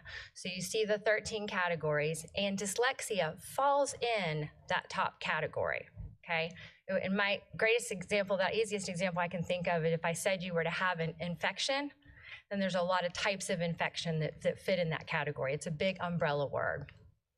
So one of the questions that you had that I can't fully answer was how many students in Greenville County Schools have dyslexia? Because that is not a separate category. Now let me be clear, that does not mean that we do not serve students with dyslexia. And I'll talk a little bit more about what we do with that. It is simply categorized under that larger category called learning disability. So if you can see in that far, I guess depends on which way you're looking, left side, 5,621 students in Greenville County Schools. That's last year's data. We certify our data in October. So last October, we had 5,621 students with disabilities in the category of specific learning disability. So some number of those students in that category would answer that question, how many students have dyslexia, if that makes sense. The far column there is the percentage of those students that are served predominantly in general education. So you can see the majority of our students with learning disabilities spend the majority of their day in the general education classroom. So the next question you had was, what are best practices? Well, best practices include using the strategies of the science of reading. I know Dr. Stevens has spoken about that in here before, but there are those bullet points there that I mentioned earlier: phonemic awareness, phonics, fluency, vocabulary, and comprehension, which of course are some of the same things that you heard Ms. Dean speak about in her presentation. We also heard earlier today about Orton-Gillingham principles. Orton-Gillingham goes back to the 1930s. That is just principles about studying how people learn to read. So when you see it says language-based up there, if I flip back one slide, essentially it is studying how a child or how we learn in those different areas and moving through those different areas in a systematic way. There is also an important component of being multisensory, which of course we do in our classrooms, having a systematic, sequential, and cumulative protocol, being explicit and direct in our instruction, being flexible. And the bullet point about emotionally sound is ensuring the student feels comfortable and is feeling successful, not that we would just move on, that you would do a lesson, move to the next thing. You would ensure that they were feeling that they were making progress. So there's a component of that that's in Orton-Gillingham. What services and specialized teachers does Greenville County Schools offer compared to nearby private and charter schools for students with dyslexia? So I think Ms. Dean mentioned earlier, and I know Mr. McCoy did, we talked about South Carolina has a mandatory Read to Succeed requirement for recertification. Currently includes all elementary staff and those teaching English language arts and special education who served grades 6 through 12. So that's those additional, all elementary, and then those who serve ELA and special ed 6 through 12. All teachers in grades 4K through 3rd grade, including the special education teachers at our elementary schools, have or are currently in training for letters, which is the science of reading, which again, Ms. Dean spoke about that earlier today. And then the last bullet there, all special education teachers receive training and support for the specialized reading curriculums that they use in their teaching. I've got a list of those to show you in just a minute. So here we have the specially designed instruction that may be provided with the use of specialized reading curriculum. So this is for if a student is identified as having a disability. And again, here we'd typically be talking about a specific learning disability that may encompass dyslexia. We have Aspire program, which is based in Orton-Gillingham principles. We use Reading Horizons, which is based in Orton-Gillingham principles. And then there are 4 others there as well. One of the other questions you had was what accommodations are provided for students with dyslexia. Of course, those would be considered individually. When I spoke about the two prongs, having a disability and then needing specially designed instruction, that's under IDEA.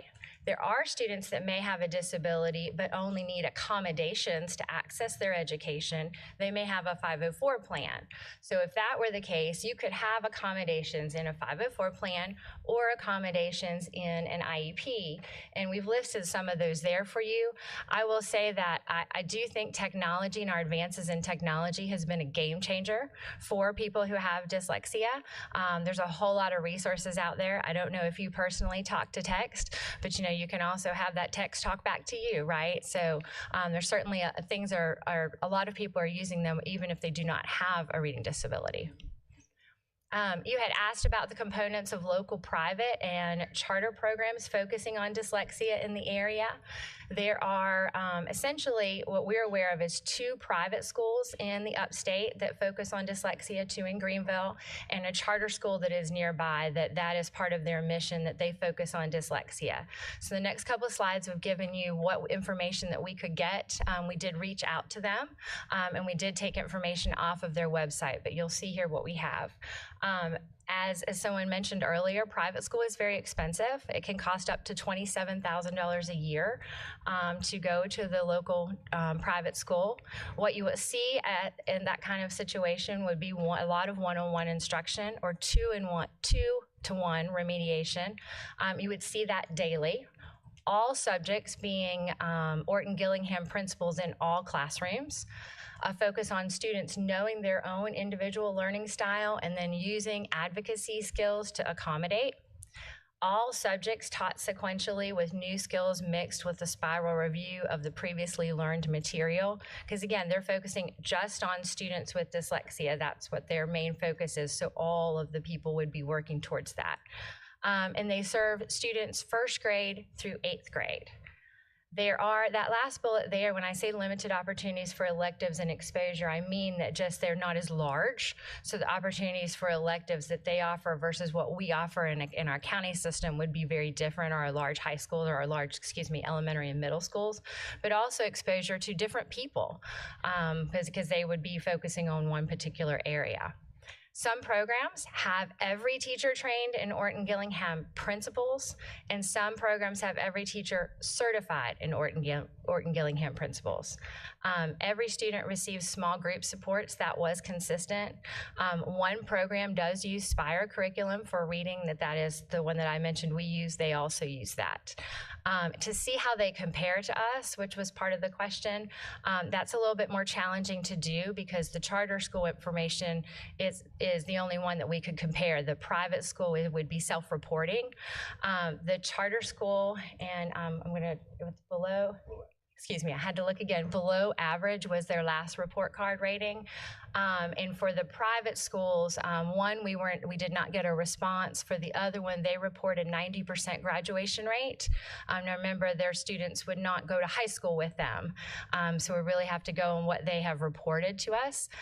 It is in Greenville County, and many of you know it. So I do think that they come to us and have pretty good success rate, but they end up Greenville County grad rate, right? Because they don't graduate with them. But so we're kind of stuck with that reporting there. The last question was, is there potential for a centrally located magnet school with highly specialized teachers, similar to Washington Center, Charlestown Center, our Career and Technology, or our Fine Arts Center that could specifically address the unique needs of these particular students? I will tell you that would not be our recommendation. We believe very strongly that would be in opposition of inclusivity. We believe that we have programs that meet all of the needs of our students, and we're working more and more to do that. And the programs and the principles that are out there, we are able to offer at our base schools. So that would not be the recommendation of the administration. What other questions do you have? Thank you so much, Ms. Hogan. Okay, Ms. Brett. I'll get the ball started here. I have questions, but I do have a story. My oldest son Both of my kids went to Blythe and were in the Spanish immersion program. And 10 years ago, when Xander was in 4th grade, I started seeing the difference between how he read and how his brother started to read. And it is real hard as a parent to hear your child, who you know is very intelligent, tell you, I'm just stupid. I was very thankful for Miss Richardson at Blythe Academy, who said, you need to go get him tested. I'm pretty sure he has dyslexia. He could read Spanish like it was his first language. He could not read English. It was very interesting to see. So as a parent of a child in the public school system at that time, I felt like there was nowhere to go within the school system. It was very hard. It was very expensive. We had to go have him tested, and there was thousands of dollars of testing. And even at that time, they said you can't really diagnose dyslexia under 3rd grade. And it was very frustrating. We pulled him out of Blythe Academy. We went to a small Catholic school for a year. And then we were real fortunate to get Xander into Camperdown Academy, which focuses on Orton Gillingham. And he was only there for a couple of years, and it was absolutely amazing to see the transformation of my son from a child who said, I am stupid, I cannot read, I will not read, to being able to, although he doesn't like it still, and still is not a great reader, but he could read. And he recognized that what he saw was different, and the way that he learned was different than his brother and other children. I am real thankful to see that we are screening children now. I think that would have helped us so much. I guess one of my questions about Amira is, I know we're screening children that young. Does it give a diagnosis? Like, what kind of answers does it give at that point? And I probably should have introduced Jason Mullis was with me earlier, so let me go ahead and tell you. Jason is our Director of Psychology Services, okay? So he supervises all of our psychologists who would be part of doing that evaluation process, in that second piece. So I'm gonna let him talk a little bit about diagnoses, because I do think there is a lot of confusion.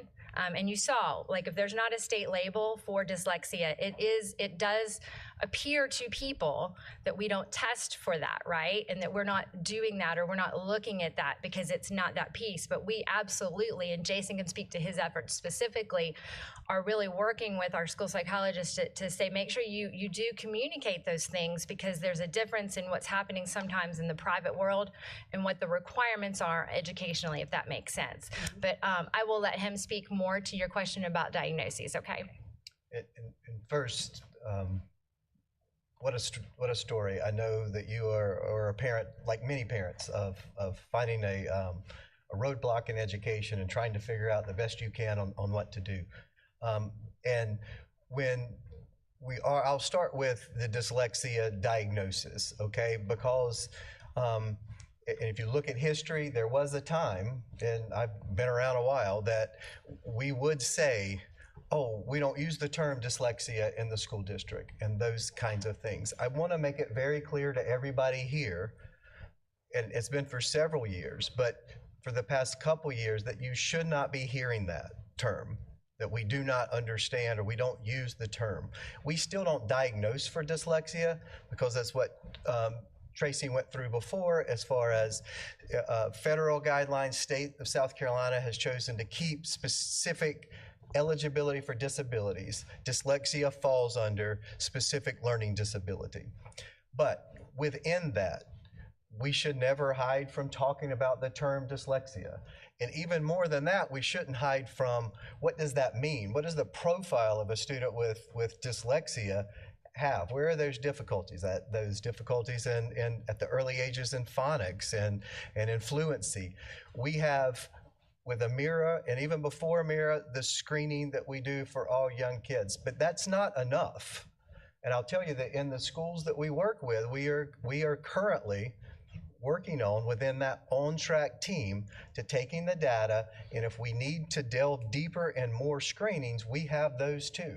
If we need to look at the other data pieces, when she talked about triangulating data, what it means is of course, let's take multiple data pieces to be able to figure out what the level of difficulty is, what intervention needs to take place. So whether it be additional screenings, that we can do that through the on-track meeting. But we should never be saying, and when we are working very hard to correct it. You know, sometimes things take a long time to get out of the vocabulary, but just because we don't diagnose dyslexia doesn't mean that we don't use that term to try to make sure, one, a parent, a community, a teacher knows that we understand what we're talking about, how to dig deeper to figure out the solution there. So Amira doesn't diagnose. Amira gives a very basic data set that says, well, when these things, the student performed this way, we need to look deeper.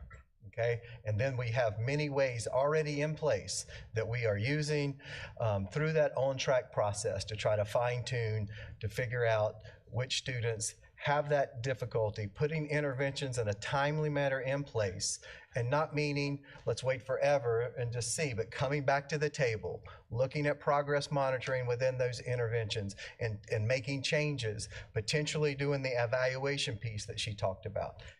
In the school district, our psychologists, and sometimes it's our psychologist and our speech therapists working together, our OTs working together, do comprehensive evaluations that are using the same tools that you would get at an outside practice.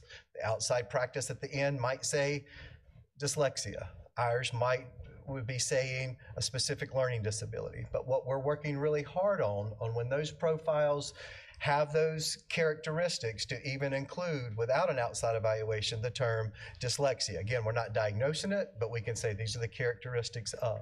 That's something we are trying to do to make sure that we are not missing the communication piece and then the evaluation/intervention piece after that.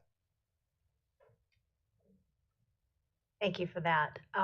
After a child is, I guess, flagged, and we've got the Tier 1 and Tier 2 interventions, I see that Reading Horizons does have the Orton Gillingham thought process behind it. As far as the younger kids are concerned, are they pulled out of class? How exactly are we going about with that intervention? So assuming it were an intervention that had not been evaluated yet, and not yet, because we do use Reading Horizons in special education. So if a student does have a disability, a go to a special education teacher, or the special education teacher pushes in. So you could have it as part of special education services, but it also could be an intervention where it would be a small group, much like I described that you see other places. That would be their small group intervention with one of those reading interventionists that you talked about earlier and that you had added that number for. So they also deliver Reading Horizons. And the great example too, and it's not with even Tier 1 and the specialized classroom, one of the great things about Reading Horizons, it has those components of Orton Gillingham, but it also has some flexibility in how much time is used. That's sometimes at a core 1 level in the regular classroom, and a lot of our classrooms are using that as a reading instruction as well. So you can use that program depending on the intensity level for Tier 1, for Tier 2, and also Tier 3. Great. Well, I can't sing Orton Gillingham's praises enough. My son is a success story. I think that it is important that we continue with these children. He luckily made it through 8th grade and got into Greenville High School and was not the studiest of all the kids, but now he is a junior at the Citadel. He is on the honor roll, and he has really excelled. And I think those formative years are so important, and we have so many students who I know struggled and are struggling like I know he did. And then as a family unit, you struggle too because you see how hard it is for them. And if I was lucky. We were lucky. We were able to get our own intervention and to get him where he needed to be. But there are families who can't and who may not even understand what's going on with that child. So I'm glad to see that we are doing more to recognize it. I would be interested to know how many children we think probably are dyslexic, you know, in our elementary schools. I guarantee it's a lot higher than we ever thought it was. But I'm glad to see that we are using some Orton Gillingham things to help those kids through, and that we are starting to really recognize it. Thank you for your work. Thank you. Thank you so much, Ms. Brett. Ms. Goodwin-Caldwell? Thank you for this presentation. With the interventions, you said Reading Horizons has some of the Orton Gillingham principles? Yes, ma'am. So we're not exactly using Orton Gillingham, we're using Reading Horizons that has the principles. That's correct. Okay, so you looked at the charter private schools. They only go to 8th grade. What do they do with those kids after 8th grade? They come to us, and what do we do 9th through 12th grade? If they come to us with that diagnosis already. Yeah, and especially with, I mean, and just a little like Camperdown Academy, they're still working at that middle school level, but will be using just the elementary age before. So the reason I say that is for years, I would go and work with Camperdown to talk to the parents about what does that look like when you transition from Camperdown to high school. And it's individualized, right? Because every student, I know you know this, every student is not the same. So you get to know where are they, how much progress they've made. Like Ms. Brett said, by the time her child had gotten through, there was a different level. Some kids need intensive supports, and if that need is intensive supports, we connect them with that school and that school's IEP team to be talking about the special education eligibility and what kind of intervention and supports and accommodations would take place from that. Some of those students are at a level they might just need 504 accommodations within. So that team is working on how to work on developing that 504 plan. And then there's some students that come through Camperdown that don't need a level of specific service. So it's individualized. I'm glad to see that we as a school district have some interventions in place. And I'm looking at this question about a centrally located school for something like this. And I'm going back to us taking the early college out of a place that we said it cost too much and putting it back in the schools. And with us, with our minimal taxes and all of that, I don't think that is feasible to have a specialized school, because we are doing what we need to do in the school district. But thank you for the presentation. Thank you so much, Ms. Goodwin-Caldwell. Ms. Leventis-Wells. Thank you. So I do have questions, and I'm trying to wrap my arms around this in the proper way to make a point without it being, I'll just do the best I can here. So dyslexia is it a disability or is it not a disability? Because in my opinion, it's a disability. So why are we not treating it like a disability so these people can get the funding they need to take care of the children's needs? So what I'm hearing, and it really baffles my mind, and I'm just trying to figure this out. If they have a disability, but it's not a disability, but we're going to treat it in one form or another so that we can get them the help we think they need in the school environment, but we know that it's more than that, then it seems like we're just dumbing it down in the schools when it is truly a disability and these kids need help and they need to get on grade level and it's something that could be long-term, maybe not. But not. Excuse me. Are you getting ready to jump in, Dr.? Just clearing my throat. I will answer your question when you get through. Okay. Excuse me. My thing is, I think what we need to do is really call it what it is. It is a disability. We need to focus on trying to get funding for this, because what does it cost in the schools if you're doing all these testing and everything? Is it a cost to the parents? Is that no? Okay, so then we put them in a program. Yes, we work with them with whatever that school has available for them. But I just have so many questions. One question leads to another, and I'll listen to Dr. Royster because he's gonna clear my head of all my concerns. Well, perhaps some of them, because it's not very clear. But in South Carolina, if we were to identify a student with dyslexia, they would fall into number one up there, which is a learning disability. South Carolina groups a multitude of learning disabilities as such.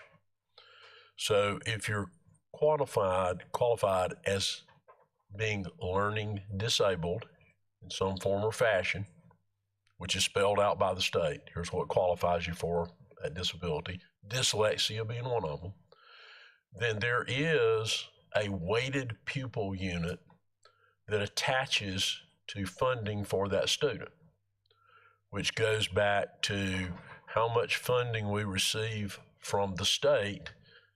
You know, they changed all their formula from being pupil-based to now it's based on the theoretical number of teachers you should have, which is also still multiplied by weighted pupil units, which is also then multiplied by a formula from the state that tells you how much the state will give you, which is an average of 70%, and how much you're supposed to come up with locally, which is 30%. The only way you got to come up with money locally is through local taxes. But you all know kind of the basis of that. But part of the basis is when you determine how many theoretical teachers you should have at a ratio of 11.2 to 1, which includes no one outside of teachers. It doesn't include principals, assistant principals, custodians, clerks, no one like that. Then you get a multiplier for weighted pupil units. You get a multiplier for learning disability. It would be maybe one of the lowest multipliers up there. I won't say it's the lowest. Robin can tell you what the factor is, but there's a multiplier on it. So yes, we receive funding. All right, now the bigger picture. We receive nowhere near enough funding from state or federal sources to fund the services required for special needs students. So that will always, since the passage of 94-142, way back, 74, when the federal government committed to paying a percentage that they've never reached half that percentage. There are services we must provide, that we need to provide, but the bulk of funding that falls ultimately to the local district. So yes, it's recognized as a learning disability. It's not listed, in other words, they don't break out number one into the components therein. I guess they could if they wish to do so. But we recognize that as a learning disability. Then when that is determined, remember we talked about there is a screener given, and really what that screener is telling you is there's an issue here. You need to look into that issue. So when it says it's a screening device for dyslexia, it really is screening you to tell you you need to look more deeply to student and determine what that issue is. We have, as Jason has described to you, devices by which to determine, assessments by which to determine, is that dyslexia? If it is in fact dyslexia, then they apply those strategies that they listed, many of which relate back to the things that were referenced at schools that deal exclusively with dyslexia, same techniques that they utilize. Hopefully that brings some level of clarity. Yes, it's recognized, but inside that bigger category, yes, you get some resources for it, but like every one of those other 12 categories, nowhere near what it costs to provide services to that student. Add one thing? Yes. So I would also, absolutely, everything Dr. Richter said, that's 100%. But I would also say that in all those categories, there are other things. So if you think about a student that has ADHD, that's not up there. But we serve students who have ADHD, right? That's under other health impaired. A student with cerebral palsy or multiple sclerosis, the educational diagnosis probably falls in other health impaired or orthopedic impairment for those students. Those are just 13 categories. And then a lot of medical things or diagnosed by other places fall into those 13 educational diagnoses. We are absolutely treating them and serving them. And to Jason's point, trying to be very intentional to use the right vocabulary so that we don't give a message to a parent because it is confusing as to, just to your point. Oh, that's our. Is that a fire drill? Oh, that's in case it was a deep conversation and this was a way to smart. deter the conversation. So then let me ask you. When do a child that's starting kindergarten in our public schools or first grade, when are they diagnosed? They're tested? How is the process? And then where do you take these children? Because you said there's so many learning disabilities. I want to make sure we're getting the right child in the right program to serve that. Boy, let me just throw that in the lake, or whatever other issue there is, or could it be multiple disabilities with one child? So I'll start with your last question. Is yes, sometimes there are definitely multiple disabilities with a child, and we work through that at the evaluation phase and the intervention phase. Going back to what you started with about what age, it's not the same. I remember Ms. Brett when she said earlier, like, you had to be third grade before when she was first told. Like, we don't have any kind of demarker in the public school systems, particularly in Greenville County, with our evaluations, psychoeducational evaluations, to say, oh, we definitely can't do that until third grade.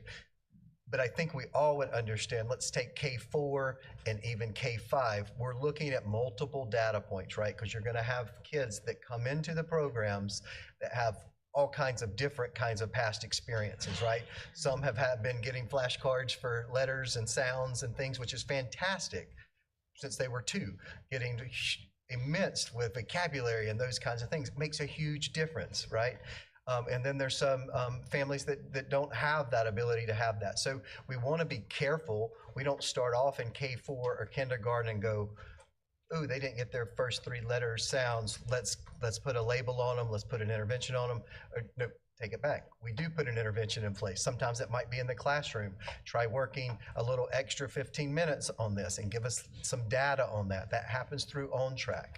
In the kindergarten level as well. We have, when we talked about Reading Horizons, or even if it's another intervention, it's focused on what the difficulty is, what the deficit is. So let's stick with a reading, and it's at those early ages, and it's letters, and yeah, they can call off a letter, but they can't tell me what it sounds like. You know what I mean? So we're fine-tuning how we're going to intervene through those on-track teams, and it's a range, it's a continuum. Sometimes it might be work with the classroom teacher to do additional work. Sometimes it might be one of those interventionists participating. Sometimes it's a psychologist coming in that room for a couple of weeks to kind of see if it's just something that they've never been presented with and can catch up, or are we seeing a difficulty. in that, particularly that second semester of kindergarten and or in first grade, we are really looking through those because one, we have more data points, right? And we have more time in school. We're looking at those things when we talked about exclusionary factors, trying to rule out to make sure, have they been in school? Is it an absentee issue? Does our intervention need to be about encouraging this family and this child, or digging through, is it a medical problem we need to be problem solving through absenteeism? Is it something that, through childhood experiences, ACEs, those traumatic events, do we need to be providing different levels of support to make this child feel connected and good in the classroom? 2, we need an intensive intervention in reading or math or behavior. We do all of those things. I know here we're talking about dyslexia, and we do that through On Track.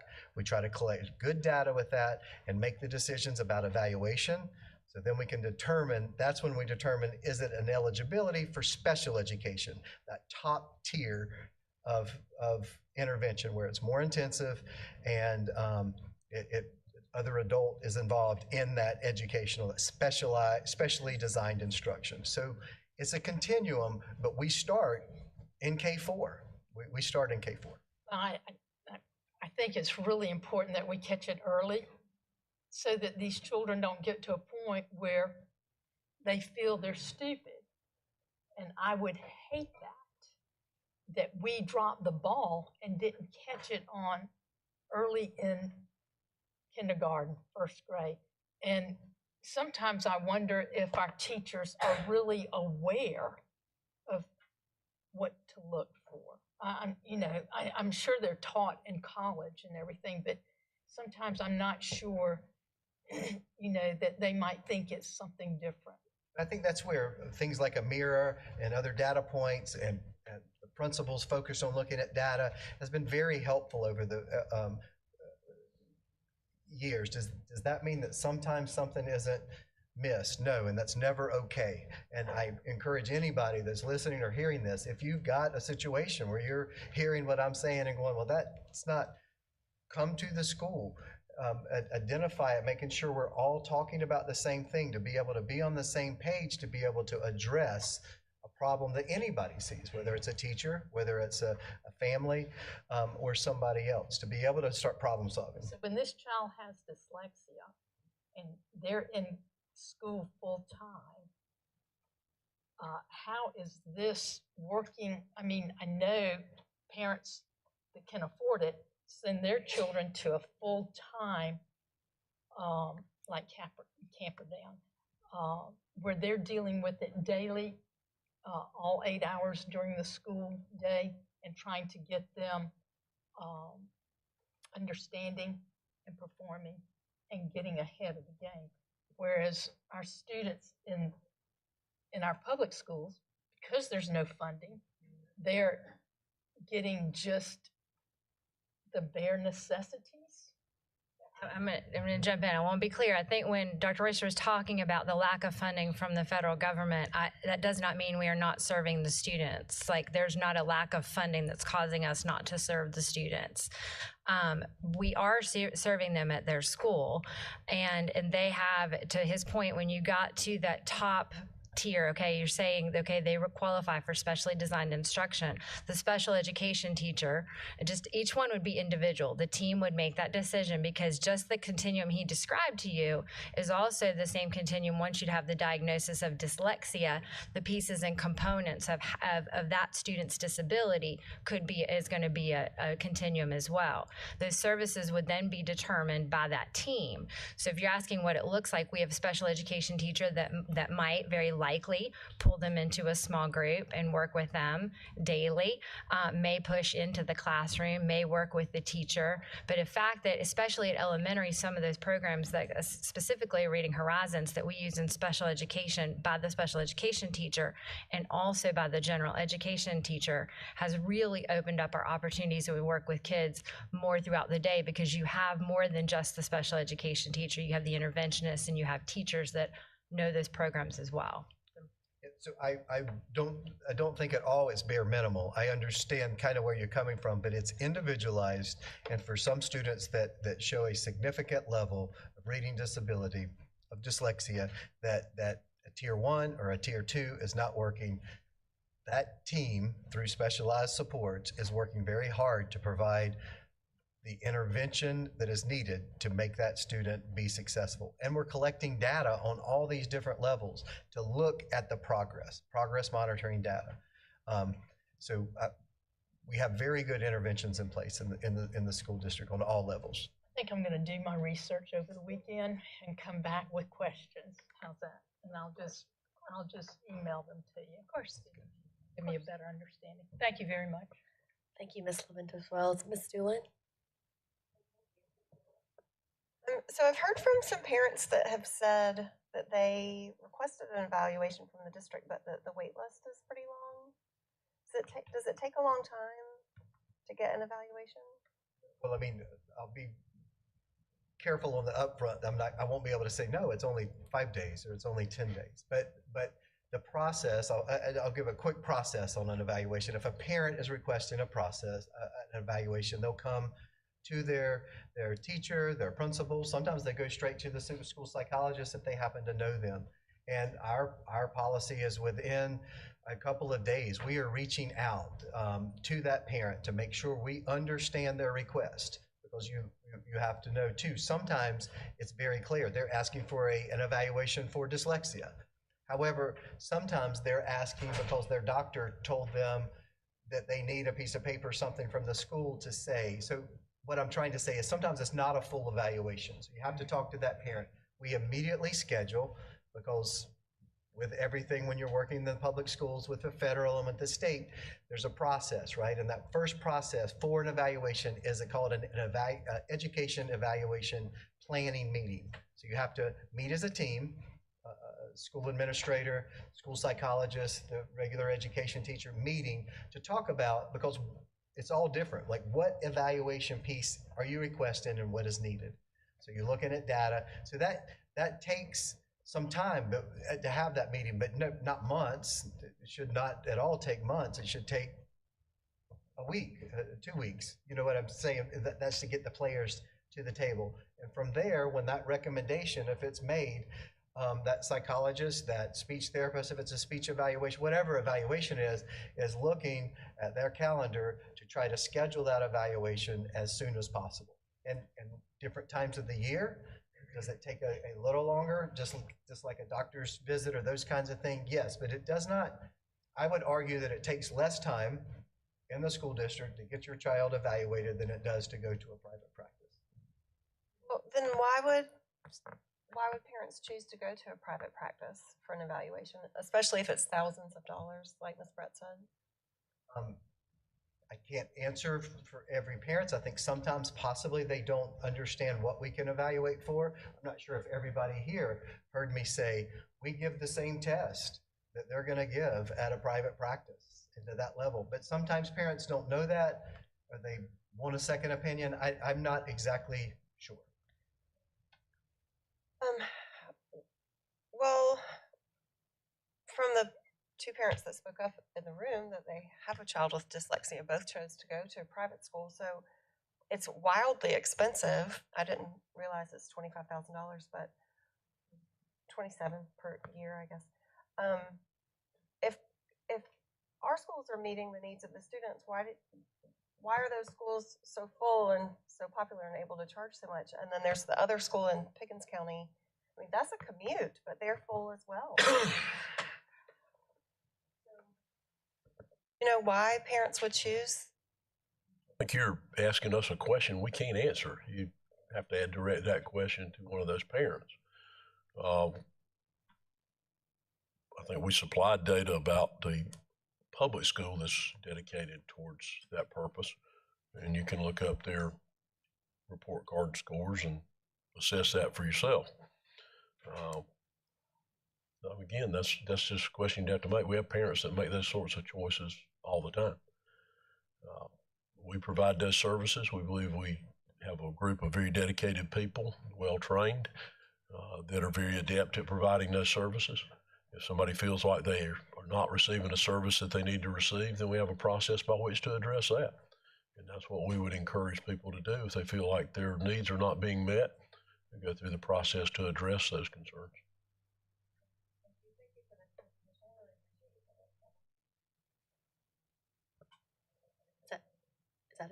Thank you, Ms. Dillon. Ms. Middleton? Thank you, and thank you for the presentation. In my own experience, which I mentioned a little bit earlier, when my daughter first had the problem, like over 20 years ago, we lived in Virginia, and they did give her a special test, and they did find that she had this problem, and she got some help. And her accommodations as she grew up became more involved, which she needed a little bit of extra time. That was mostly what she needed. So when she had a test or something like that, she needed to get some extra time because it just took her longer. But she was the same as everyone else, just needed a little longer. So when we moved to South Carolina, she was doing well. And, you know, she would come sometimes before school and have a little bit of individualized attention. She wasn't in a special class or anything like that. And as she got a little older and became like a sophomore in high school and was in AP classes, doing very well, all kinds of good things, right? And they called me and they said, we don't think she should have a 504 anymore. We don't think she should be in the program anymore. And I said, well, wait a minute. So they called me in for a meeting, and it was myself and the assistant principal and one of her teachers, and even she came in at one point, and maybe a guidance counselor. It is like 4 against 1 here. And they said, we want her to be out of the program. Well, I have been told in Virginia, don't let her get out of the program. She needs this program. She needs this. And they were saying, this kid is doing so great. She's great. She's all the teachers. She's got great grades and everything. I said, yes, but you don't see her at home.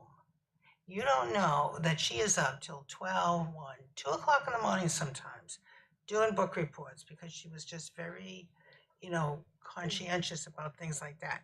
And you don't see what stress she's under and how she acts at home. You only see her in school. And I was able to keep her in the program, and she did fine and went to college. And when she got to college, they said, well, now you're not in public school anymore. Now you're at Clemson. Things are different, right?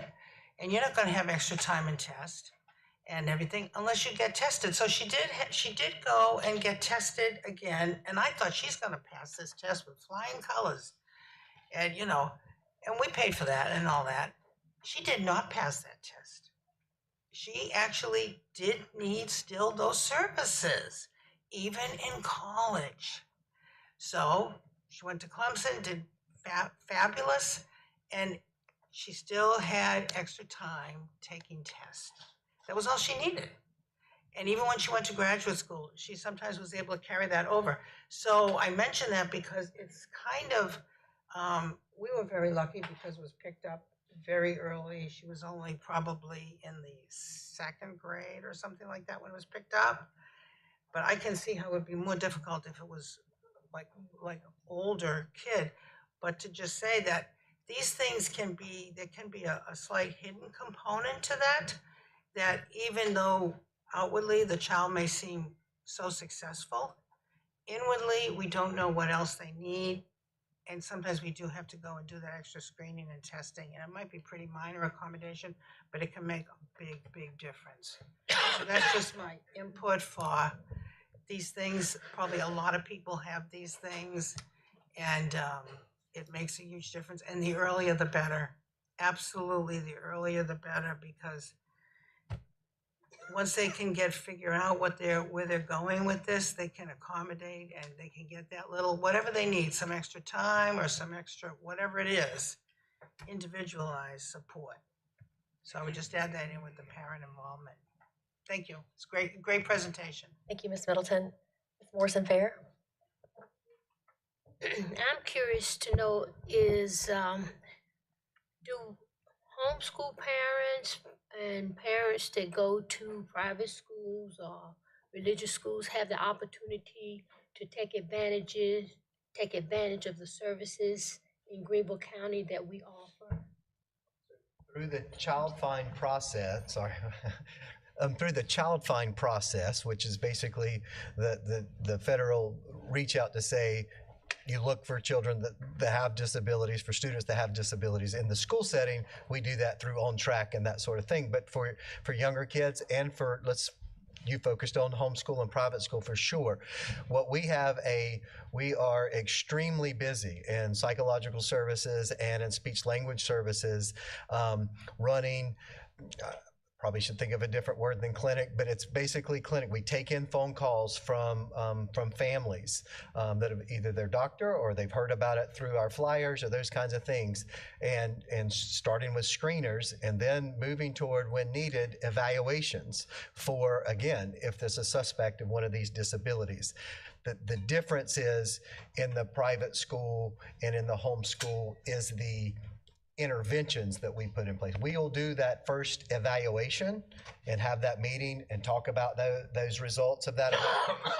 But things like interventions or the IEP don't have that same level as what we were talking about before as far as individualizing and that kind of thing. We have something called an ISP that provides some supports if a child qualifies, but it's nothing to the level of what we would be talking about when they're enrolled in school. Well, I'm really pleased to hear that, because I think the trick is to identify the disability early. So regardless of what setting you're in, I think it would benefit the child. So thank you very much. Sure. Thank you, Ms. Morrison-Fair. I have a few questions. Does anybody else have any? Okay. Thank you for the presentation. I'm going to try to say this as nicely as I can. I think it is incredibly frustrating for parents and somewhat insulting to parents to suggest to them that we do this perfectly and that we do this well. And I'm going to say that because I lived it. I lived it very much. I took my child out of school in the 4th grade and homeschooled him using teachers who had worked with the schools that we've mentioned, so that we could do very concentrated effort on working on deficits. Because in the public school, in the elementary school, my son was put in a class with 27 other children, many of whom do fall in some of those categories. And I know the reason that Sarah put this on the agenda is because we hear all the time the problems that exist, that we are not meeting the needs of these kids. Jason, to your point about testing, I know from experience, I went out and got private testing, brought it to the school district, and was still told I had a 4-month wait for them to get him, for us to try to qualify for an IEP, which I actually already had a kid on an IEP, so I knew a little more than the average parent, okay? I understand that there's rules that govern the length of time we get there, and I advocated very strongly. I was ultimately shamed by a principal that is now retired for jumping the line in front of other kids because I pushed so hard to get it done and to get the IEP in place to serve my child with what was diagnosed reading disorder, because it was never labeled dyslexia. He also had a few other labels attached to it. But I guess to Sarah's point and question, well, to say, I have a comment based on what Michelle said about the fact that we eliminated a program like the early college. We served less than 30 kids, I think, with that program. With this, we're talking about potentially maybe even a few thousand students. If you look at the category back on just learning disability category, I think it was 5,000 students, 5,600, and we don't know exactly how many of them have the dyslexia label. So I guess, to Ms. Brett's point, to my own experience, to several other people in here, we know early intervention, the earlier we can catch something, the earlier we can address it, the earlier we can have a concentrated, specialized instruction for it, the better off the students are long term.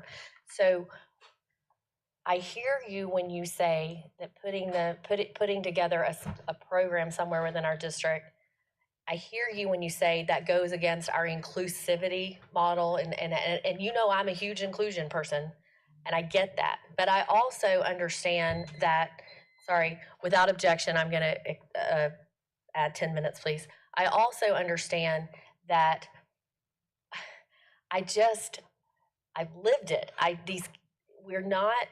It's difficult when a teacher is tasked with all of these different, to meet all the needs in the classroom. When a teacher is tasked with that, it's difficult to really, really have that concentrated effort that maybe these private schools have the luxury of having. Let's just say it, okay? And that's why I say it's insulting for us to suggest to parents that we do it as well. I just don't know that we can. I'm not saying that's our fault. It's just the burden that we bear in trying to meet all these different needs of all these different students. So I know I've heard what you said today, but I do really think it's worth evaluating in some type of plan whether or not there's a better way to address this particular population in this. So that I'm gonna leave it with that. I do have a very specific question regarding Read to Succeed, because I noticed that at the very beginning, on slide, hold on. I apologize, I thought I had it pulled up.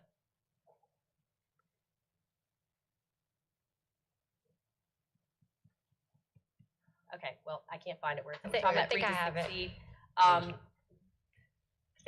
think I have it, Ms. Which Mosley. slide is it? I'm sorry. Oh, yes, okay. So, yeah, what are the services? Okay, so I know we have these mandatory Read to Succeed requirements, but within that Read to Succeed requirement, is there a component of identifying these kids that might benefit from an Orton-Gillingham approach? Because I don't know that, I'll be honest, and I may not be asking this correctly. Read to Succeed, is it a methodology as well, or is it just a program that identifies students that are falling behind in reading? I think Jeff and Jason and I all three went to answer that. I think Jeff probably can speak better to that. It is just the state law It's just that's the law. around, right? Okay, And it's going so to then deal within with. the law, we have our own way to tackle it. Yeah, so and some things are very spelled out. For example, all districts will have a screener that can identify dyslexia, and so then that's the 4 screeners they put on the state approves to put on the list. It also outlines all the PD like letters now that teachers have to take. It outlines the methodologies you can and can't use, which is now science of reading based. So it's really just a collection of how South Carolina as a whole has to do reading instruction, and then we have to take that and operationalize that. Okay, so then in these reading camps, if we have students that fall maybe with some of these this label, let's just say this, would we be specializing instruction within that reading camp for that particular disability label? Yeah, so that. Sorry, I don't know which one to answer That's questions fine. to. Yes, we do employ, so with those reading camps, and you know this, there is good cause exemption. So not all students, all parents send their kids to the camps because there are good cause exemptions that we have to inform parents of. But based on the profile of the kids that we have, so everything from ML to special education to general education, then we specialize instruction based on the needs of those students, whether it be multilingual, whether it be students with disabilities, but we do employ special ed teachers in the summer where needed based on those students' disabilities. Okay, do we have any way of knowing, maybe y'all know this, how many teachers we have within our district that are either trained and I'm understanding trained is different than certified, correct, for Orton-Gillingham? Do we have any idea, because that's not something we require. Not something we have captured somewhere. Okay. We might could gather that, but we don't possess that in like a file or something. Well, the only reason I'm asking is because I learned my son's second grade teacher was certified in Orton-Gillingham. And so even though it was gen ed classroom, I know for a fact that she used a lot of the Orton-Gillingham principles to just teach every single student in that class. And that included the really high readers and then the ones that were struggling more. And so we obviously have things like Orton-Gillingham that are really good for any student. I mean, you can't argue with that. So I guess my question is, would we ever envision gosh, teachers are probably gonna cringe when I say this, a day when we would make that a requirement of at least from a training standpoint, like a professional development standpoint, so that particularly in these younger grades, so that we can, and I mean, I know we have letters right now, I know we have all this stuff, so I don't want to suggest that we need to add another thing, but Well, I do think that the components are very similar. Okay. And you've got, it's really semantics, right? So Okay. those 5 areas of reading, when I had that list, and then the next list that's best practices, there are components of those pieces that all fall into the science of reading. And so all under that legislation for Read to Succeed is almost like a master plan, that there is a component of that even with training teachers that are coming out of our universities, right? So trying to get there. So all of everything you said, we heard that there was issues in the past, but all of these steps combined are what we're saying. We're not trying to say everything's perfect, but we are trying to say we put in On Track, and we put in this new training, and we have programs. We did not have programs. This is my 9th year, and we did not have the same programs at all schools 10 years ago. So now we have this availability at all of our schools. Do you see what I'm saying? So it is different. I'm not trying to tell you it's perfect, but we are all working towards that same goal. Okay. I may have more questions in the future, but I'm done now. Do you have one more? Okay, Ms. Doolin. I want to point out that we do have a special guest here today. Mr. Maddox is Teacher of the Year from Woodmont, and I don't know if y'all remember that. Yep. He's a special education teacher and told us at the Teacher of the Year breakfast that he had also been a special education student. So I actually invited him to come because I thought he might have some special input for us today from this presentation. And he said that he will email me any comments that he has, and I will be happy to disseminate them to everyone. Thank you so much. Do I have any other questions about this particular topic? Okay, well, that finally wraps up the instruction section of today's agenda. So I'm going to turn it back over to Dr. Stiles. Thank you so much, Mrs. Mosley. We appreciate you for chairing instruction. Our fourth matter of business is administration, and Ms. Doolin will serve as the chair of administration. Ms. Doolin, you have the floor. Hi, thank you. Item 4.01 is an update to the procurement code. Dr. Royster, do you want to talk about this first? Let me just briefly introduce that, Ms. Doolin. As Matt Pettit's coming forward, you all know that Matt Pettit is our Director of Procurement for the district. We have for a number of years, actually going back to 2003, operated under the same procurement code. The state law requires that any school district whose budget exceeds a certain size, and we're way above that threshold, must have a procurement code that is substantially similar to the state of South Carolina's procurement code. That is the state code that's applied to all state agencies. So we had an approved code initially approved in 2003, and I believe last approved in 22, or affirmed that approval in 22. Does that sound right, Doug? But as you might imagine, in that 20 some odd years, the state procurement code has changed fairly substantively. We held on to ours for a few reasons. The reasons now to hold on to it are far outweighed by the reasons to move to the state code. What has changed, I guess, interestingly, in that amount of time, the way the state procurement office operated in the past, districts submitted a code and they either approved it or they didn't approve it, or they approved it and required changes. Now they have adopted a model code that they are implementing in every school district throughout the state if you move off of your old code. We are the last school district to remain on a pre-model code.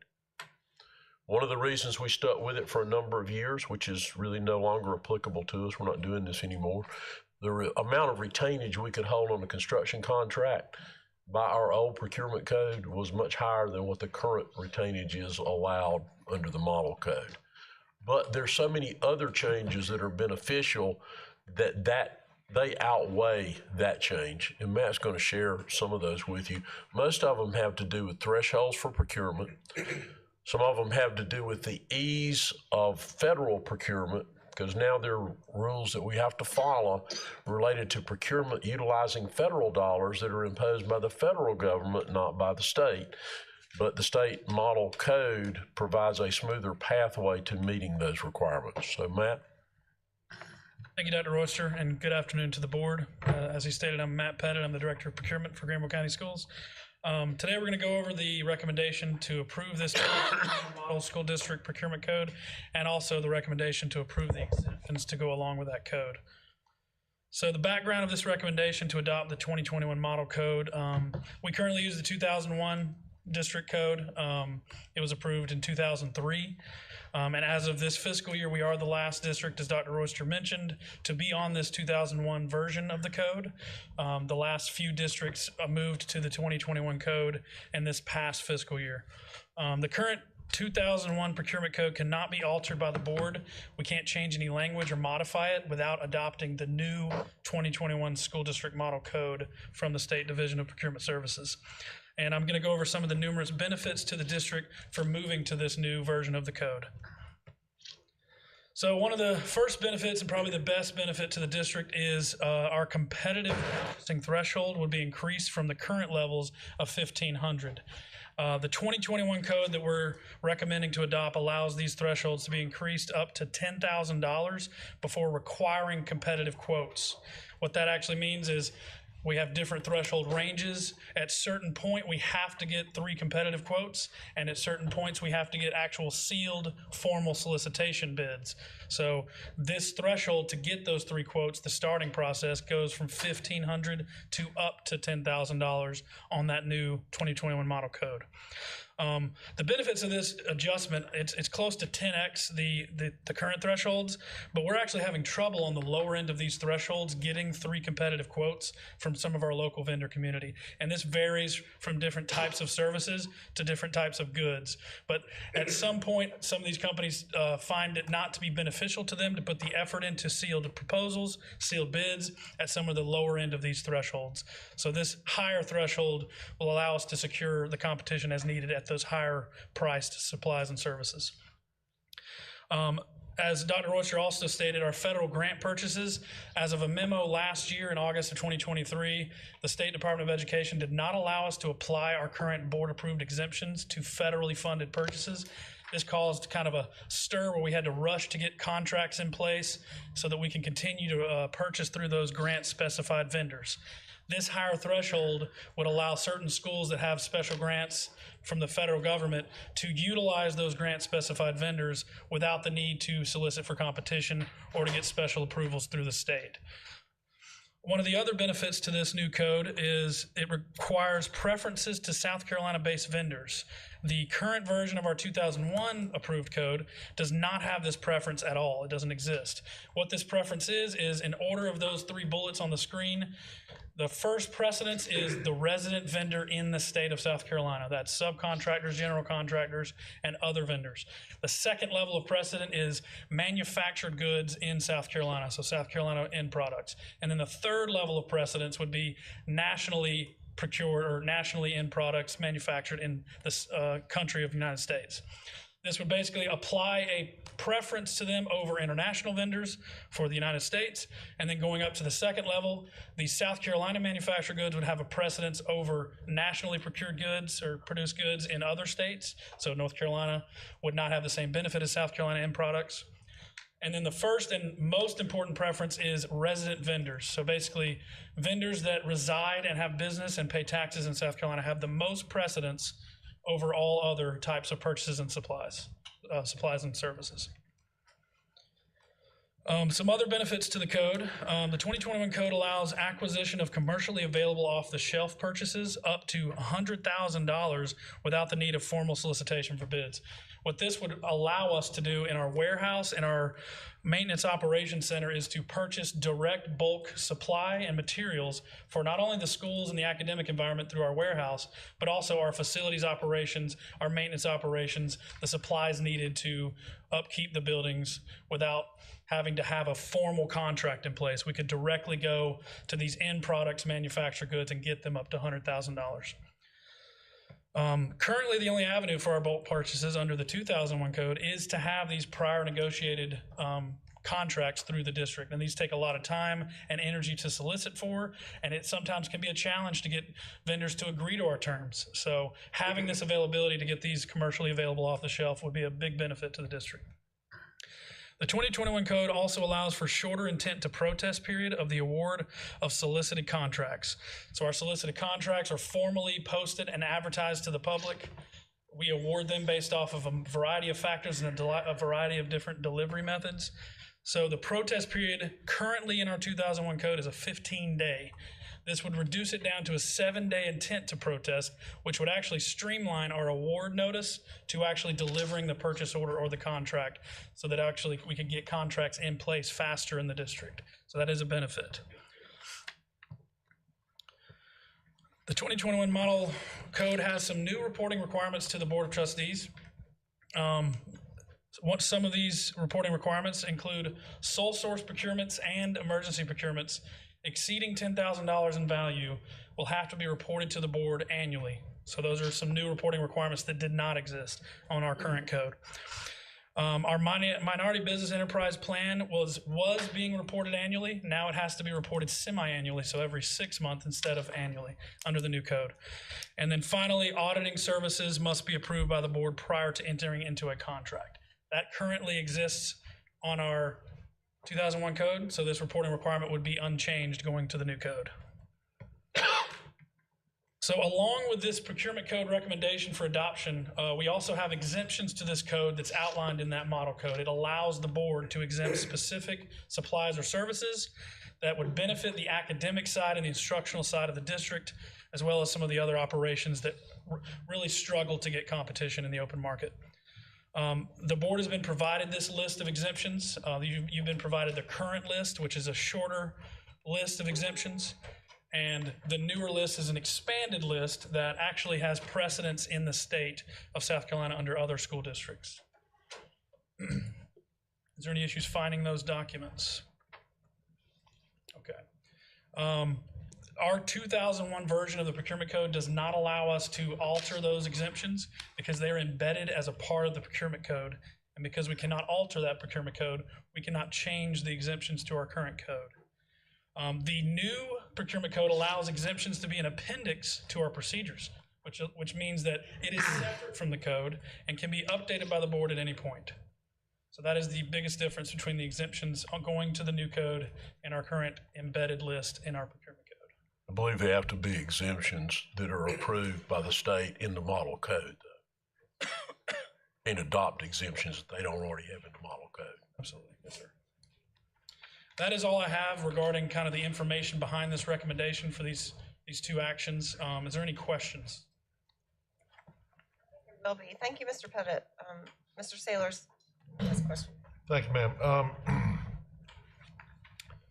As someone who from time to time lives through meeting the qualifications of procurement codes related to public bodies, this is good.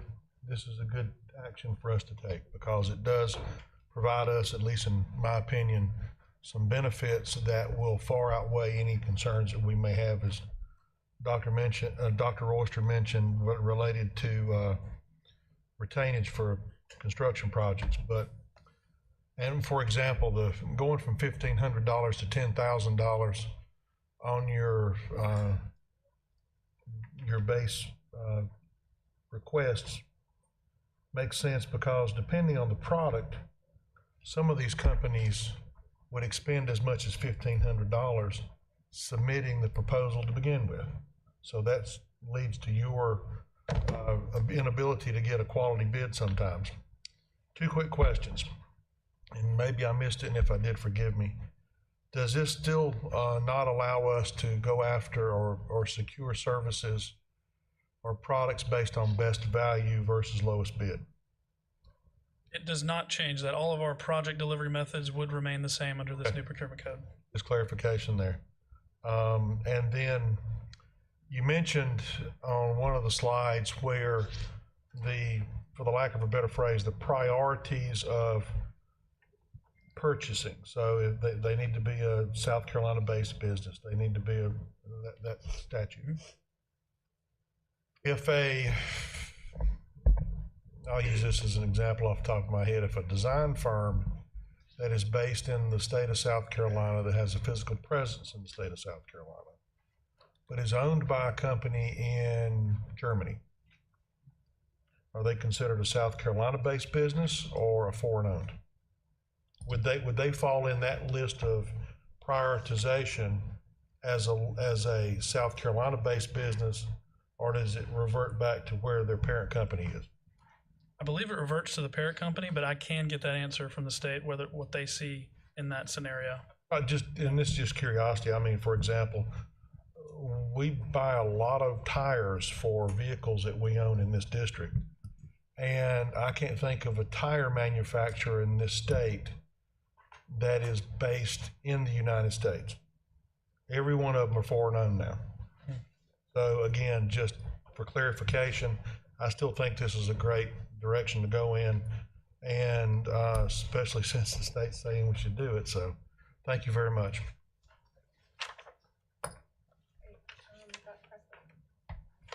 Quick comment, this is a long time in coming, and I see this as a way to streamline. Anybody who's ever struggled through a procurement process knows the pain. So kudos to y'all, and I think this is a great action for the board to take.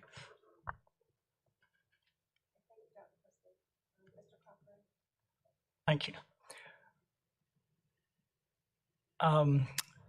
This is basically off slide 5, I think, at the moment, but where on slide 5, of course, it's talking about it'll be reported to the board if all sole source procurements exceeding 10,000, emergency procurement exceeding 10,000. But my question is, and I guess it also goes back to slide 4 as well a little bit, with those commercially available off-the-shelf purchases that we no longer need formal solicitations for, that would go up to 100,000.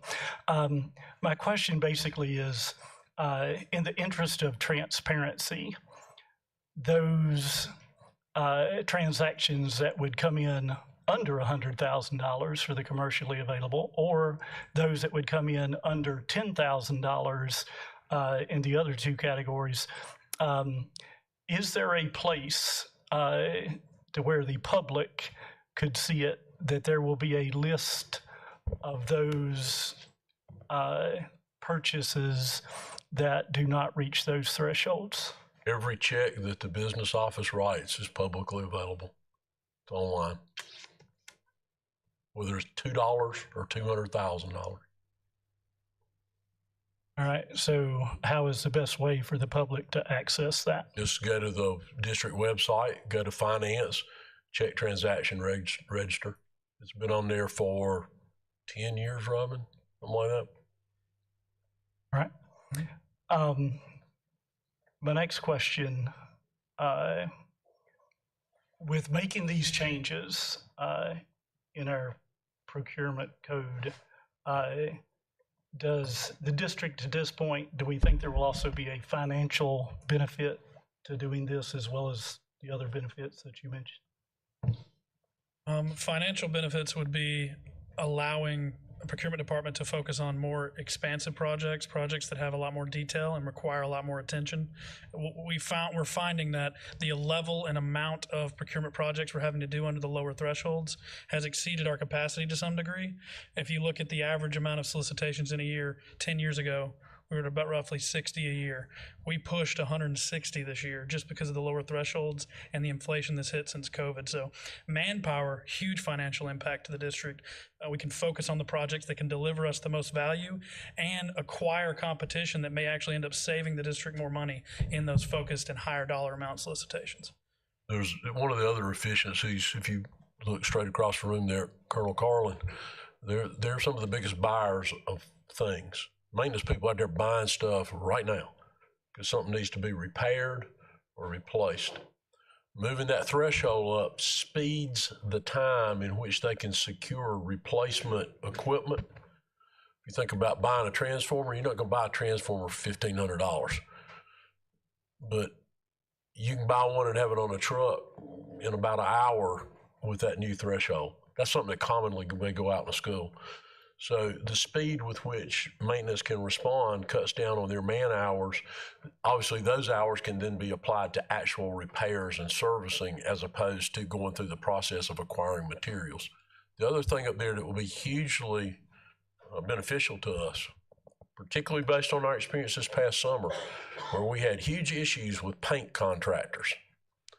That item down there, the next to the last bullet, the intent to protest period going from 15 days to 7, in essence, cutting that window in half, where multiple times this summer on large paint bids, we had to sit and wait 15 days for a protest period to run before we could move on with getting the actual paint job bid.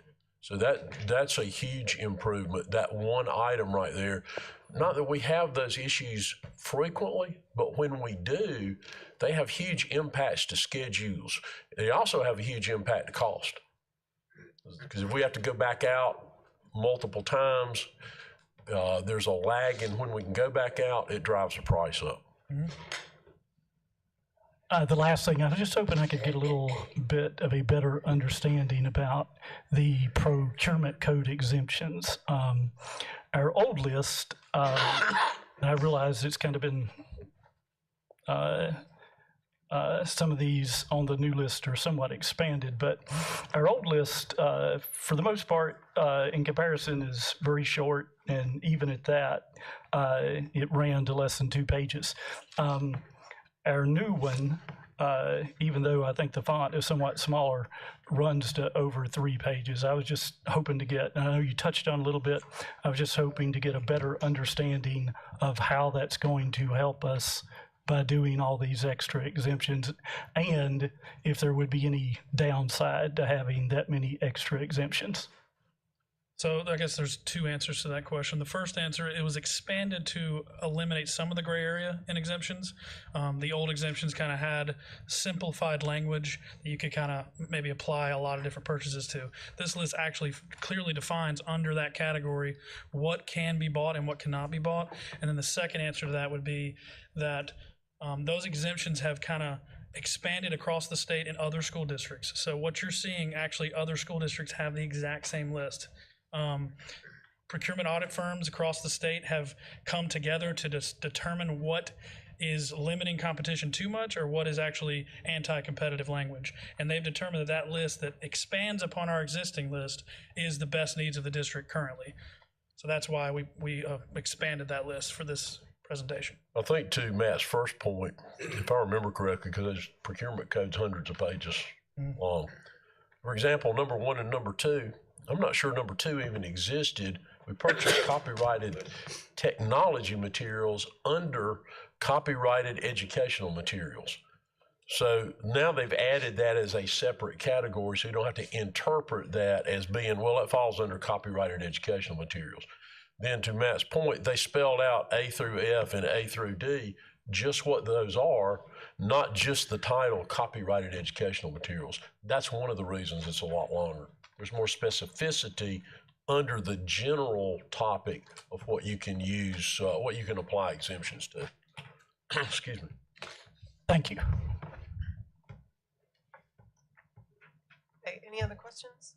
Madam Chairman, I'd like to make a motion to approve one of 2 here. Motion to approve the adoption of the 2021 Model Procurement Code as presented by the administration. Great, there's a motion and a second. Is there any discussion? Okay, all those in favor, please say aye. Aye. Any opposed? Motion carries. And Madam Chairman, to follow up with that, I'd like to make a motion to approve the adoption of the procurement code exemptions as presented by the administration. Okay, great, thank you. Is there any further discussion on that? Hearing none, all those in favor, please say aye. Aye. Any opposed? Motion carries. That concludes the administration portion of this meeting. Thank you so much. Thank you, Mr. Pettit. Thank you, Ms. Doolin, for chairing. Our 5th matter of business is building and grounds. Ms. Morrison-Fair will serve as the chair. Ms. Morrison-Fair, you have the floor. Thank you, Madam Chairman, and hopefully this won't be too long, Mr. Carlin. 5.01 Facilities Project Report. And just a moment, let me get this up. We will have this report and it will be for information only. So I will go to Dr. Royster. Would you like to make any comments? Well, the report's attached for your information. If you have any question about anything contained therein or some other buildings and grounds related question, Colonel Carlin or I will be glad to try to answer that for you. All right. Mr. Carlin, would you like to make a comment before I ask for questions? Ma'am? Would you like to make any comments before I take questions? Ma'am. All right, thank you. All right, do we have any questions? I think I saw, did I see you? I think, okay, Angie? I think I found my answer, but I want to double check. So the east side parking lot, the parking lot addition at East Side High School, it Ma'am. looks like it's a completion date of November. Yes, ma'am. Can you please remind me how many spots that is? Or do we think that's going to satisfy? I believe we projected 120. Okay. But we were also able to identify some areas within the existing student parking lot where we can add some more spaces. So it's going to go a little bit beyond that. Okay, and so I don't know what the student parking like number is but does that meet the need? I mean, do we Yes, think ma'am. that's going to fulfill? Okay. Okay. So I can tell people it's going to be ready by November 20 of this year. Okay. Thank you. Next, Ms. Lavinda Swell. Thank you. Colonel, are we finished with everything over at Lakeview? Oh, no. I didn't think we were. No, we're continuing to make improvements at Lakeview. The one item that we're big project we've been working on, of course, is painting. That's still ongoing. So we're progressing. They're working after hours, not impeding instruction or anything like that. Okay. Roof, everything else is good? Roof is still in progress as well. The membrane is in place and complete. They're doing some metal work now to finish that up. Okay. Thank you so much. Yes, ma'am.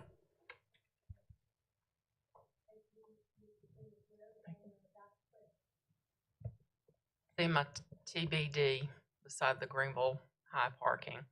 Do we have any, are we any closer? I know that y'all had been looking at some areas, but what we've heard is that it's triple the whatever, that the cost is outrageous for, is there any? Without going into details, at this point, we had identified a piece of property, and after negotiation, I believe the seller was at 3 times the appraised value of the property. So we have directed Mr. Hirsch to move on to where he might identify other sites. And then I have a brief update regarding some potential property acquisition, which would be executive session. Thank you.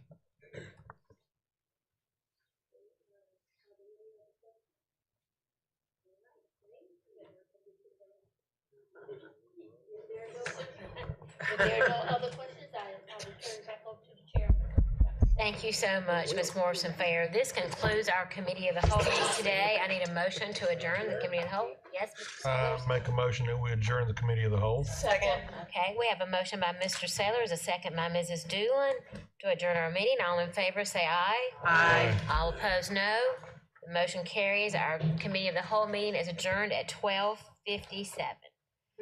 At this time, I would like to call our special call meeting to order. I need a motion to go into executive session. Madam Chair, I would like to make the motion to go into executive session to discuss an update to procurement code, a security update, and an economic development update.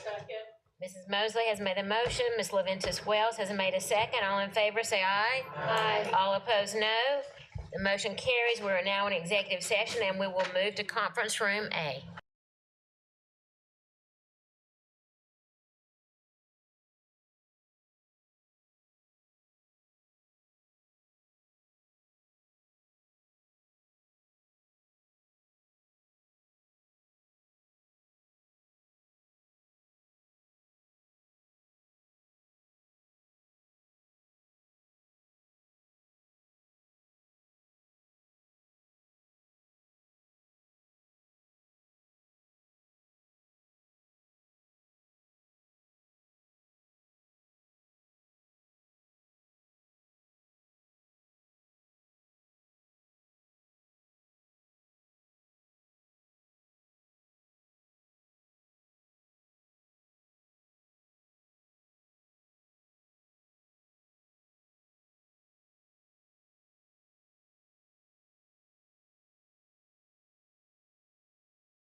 Okay.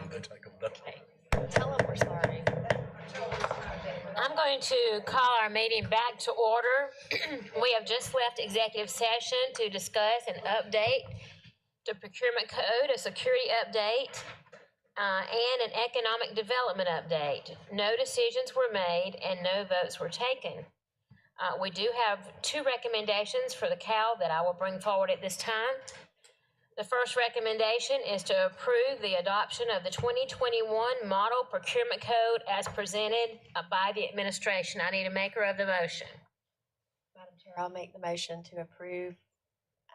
I don't have the language. Okay. Ms. Mosley has made the motion. Oh, wait.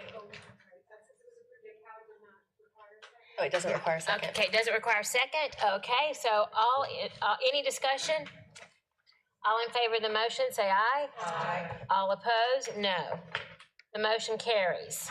Our second action item is a recommended motion from the COW. It does not require a second, and that's to approve the adoption of the procurement code exemptions as presented by administration. Any discussion? Hearing none, all in favor of the motion, say aye. Aye. All opposed, no. The motion carries. We had quite a few of our members that had to leave. It's been a lengthy day, and I know that everyone's prepared for the workshop, but we do want everyone to have the benefit of that. And we greatly apologize, but without objection, we are going to need to reschedule the testing workshop. Any objection? Okay, and again, we sincerely apologize, but we do feel like everyone needs the benefit of that. All right, hearing no objection, do I have a motion to conclude our special call meeting? Motion to conclude. We have a motion to conclude. Second. And from Mrs. Mosley, a second. From Ms. Goodwin Caldwell, all in favor say aye. Aye. All right, all opposed no. The motion carries. We are concluded our special call meeting at 2:18. Have a great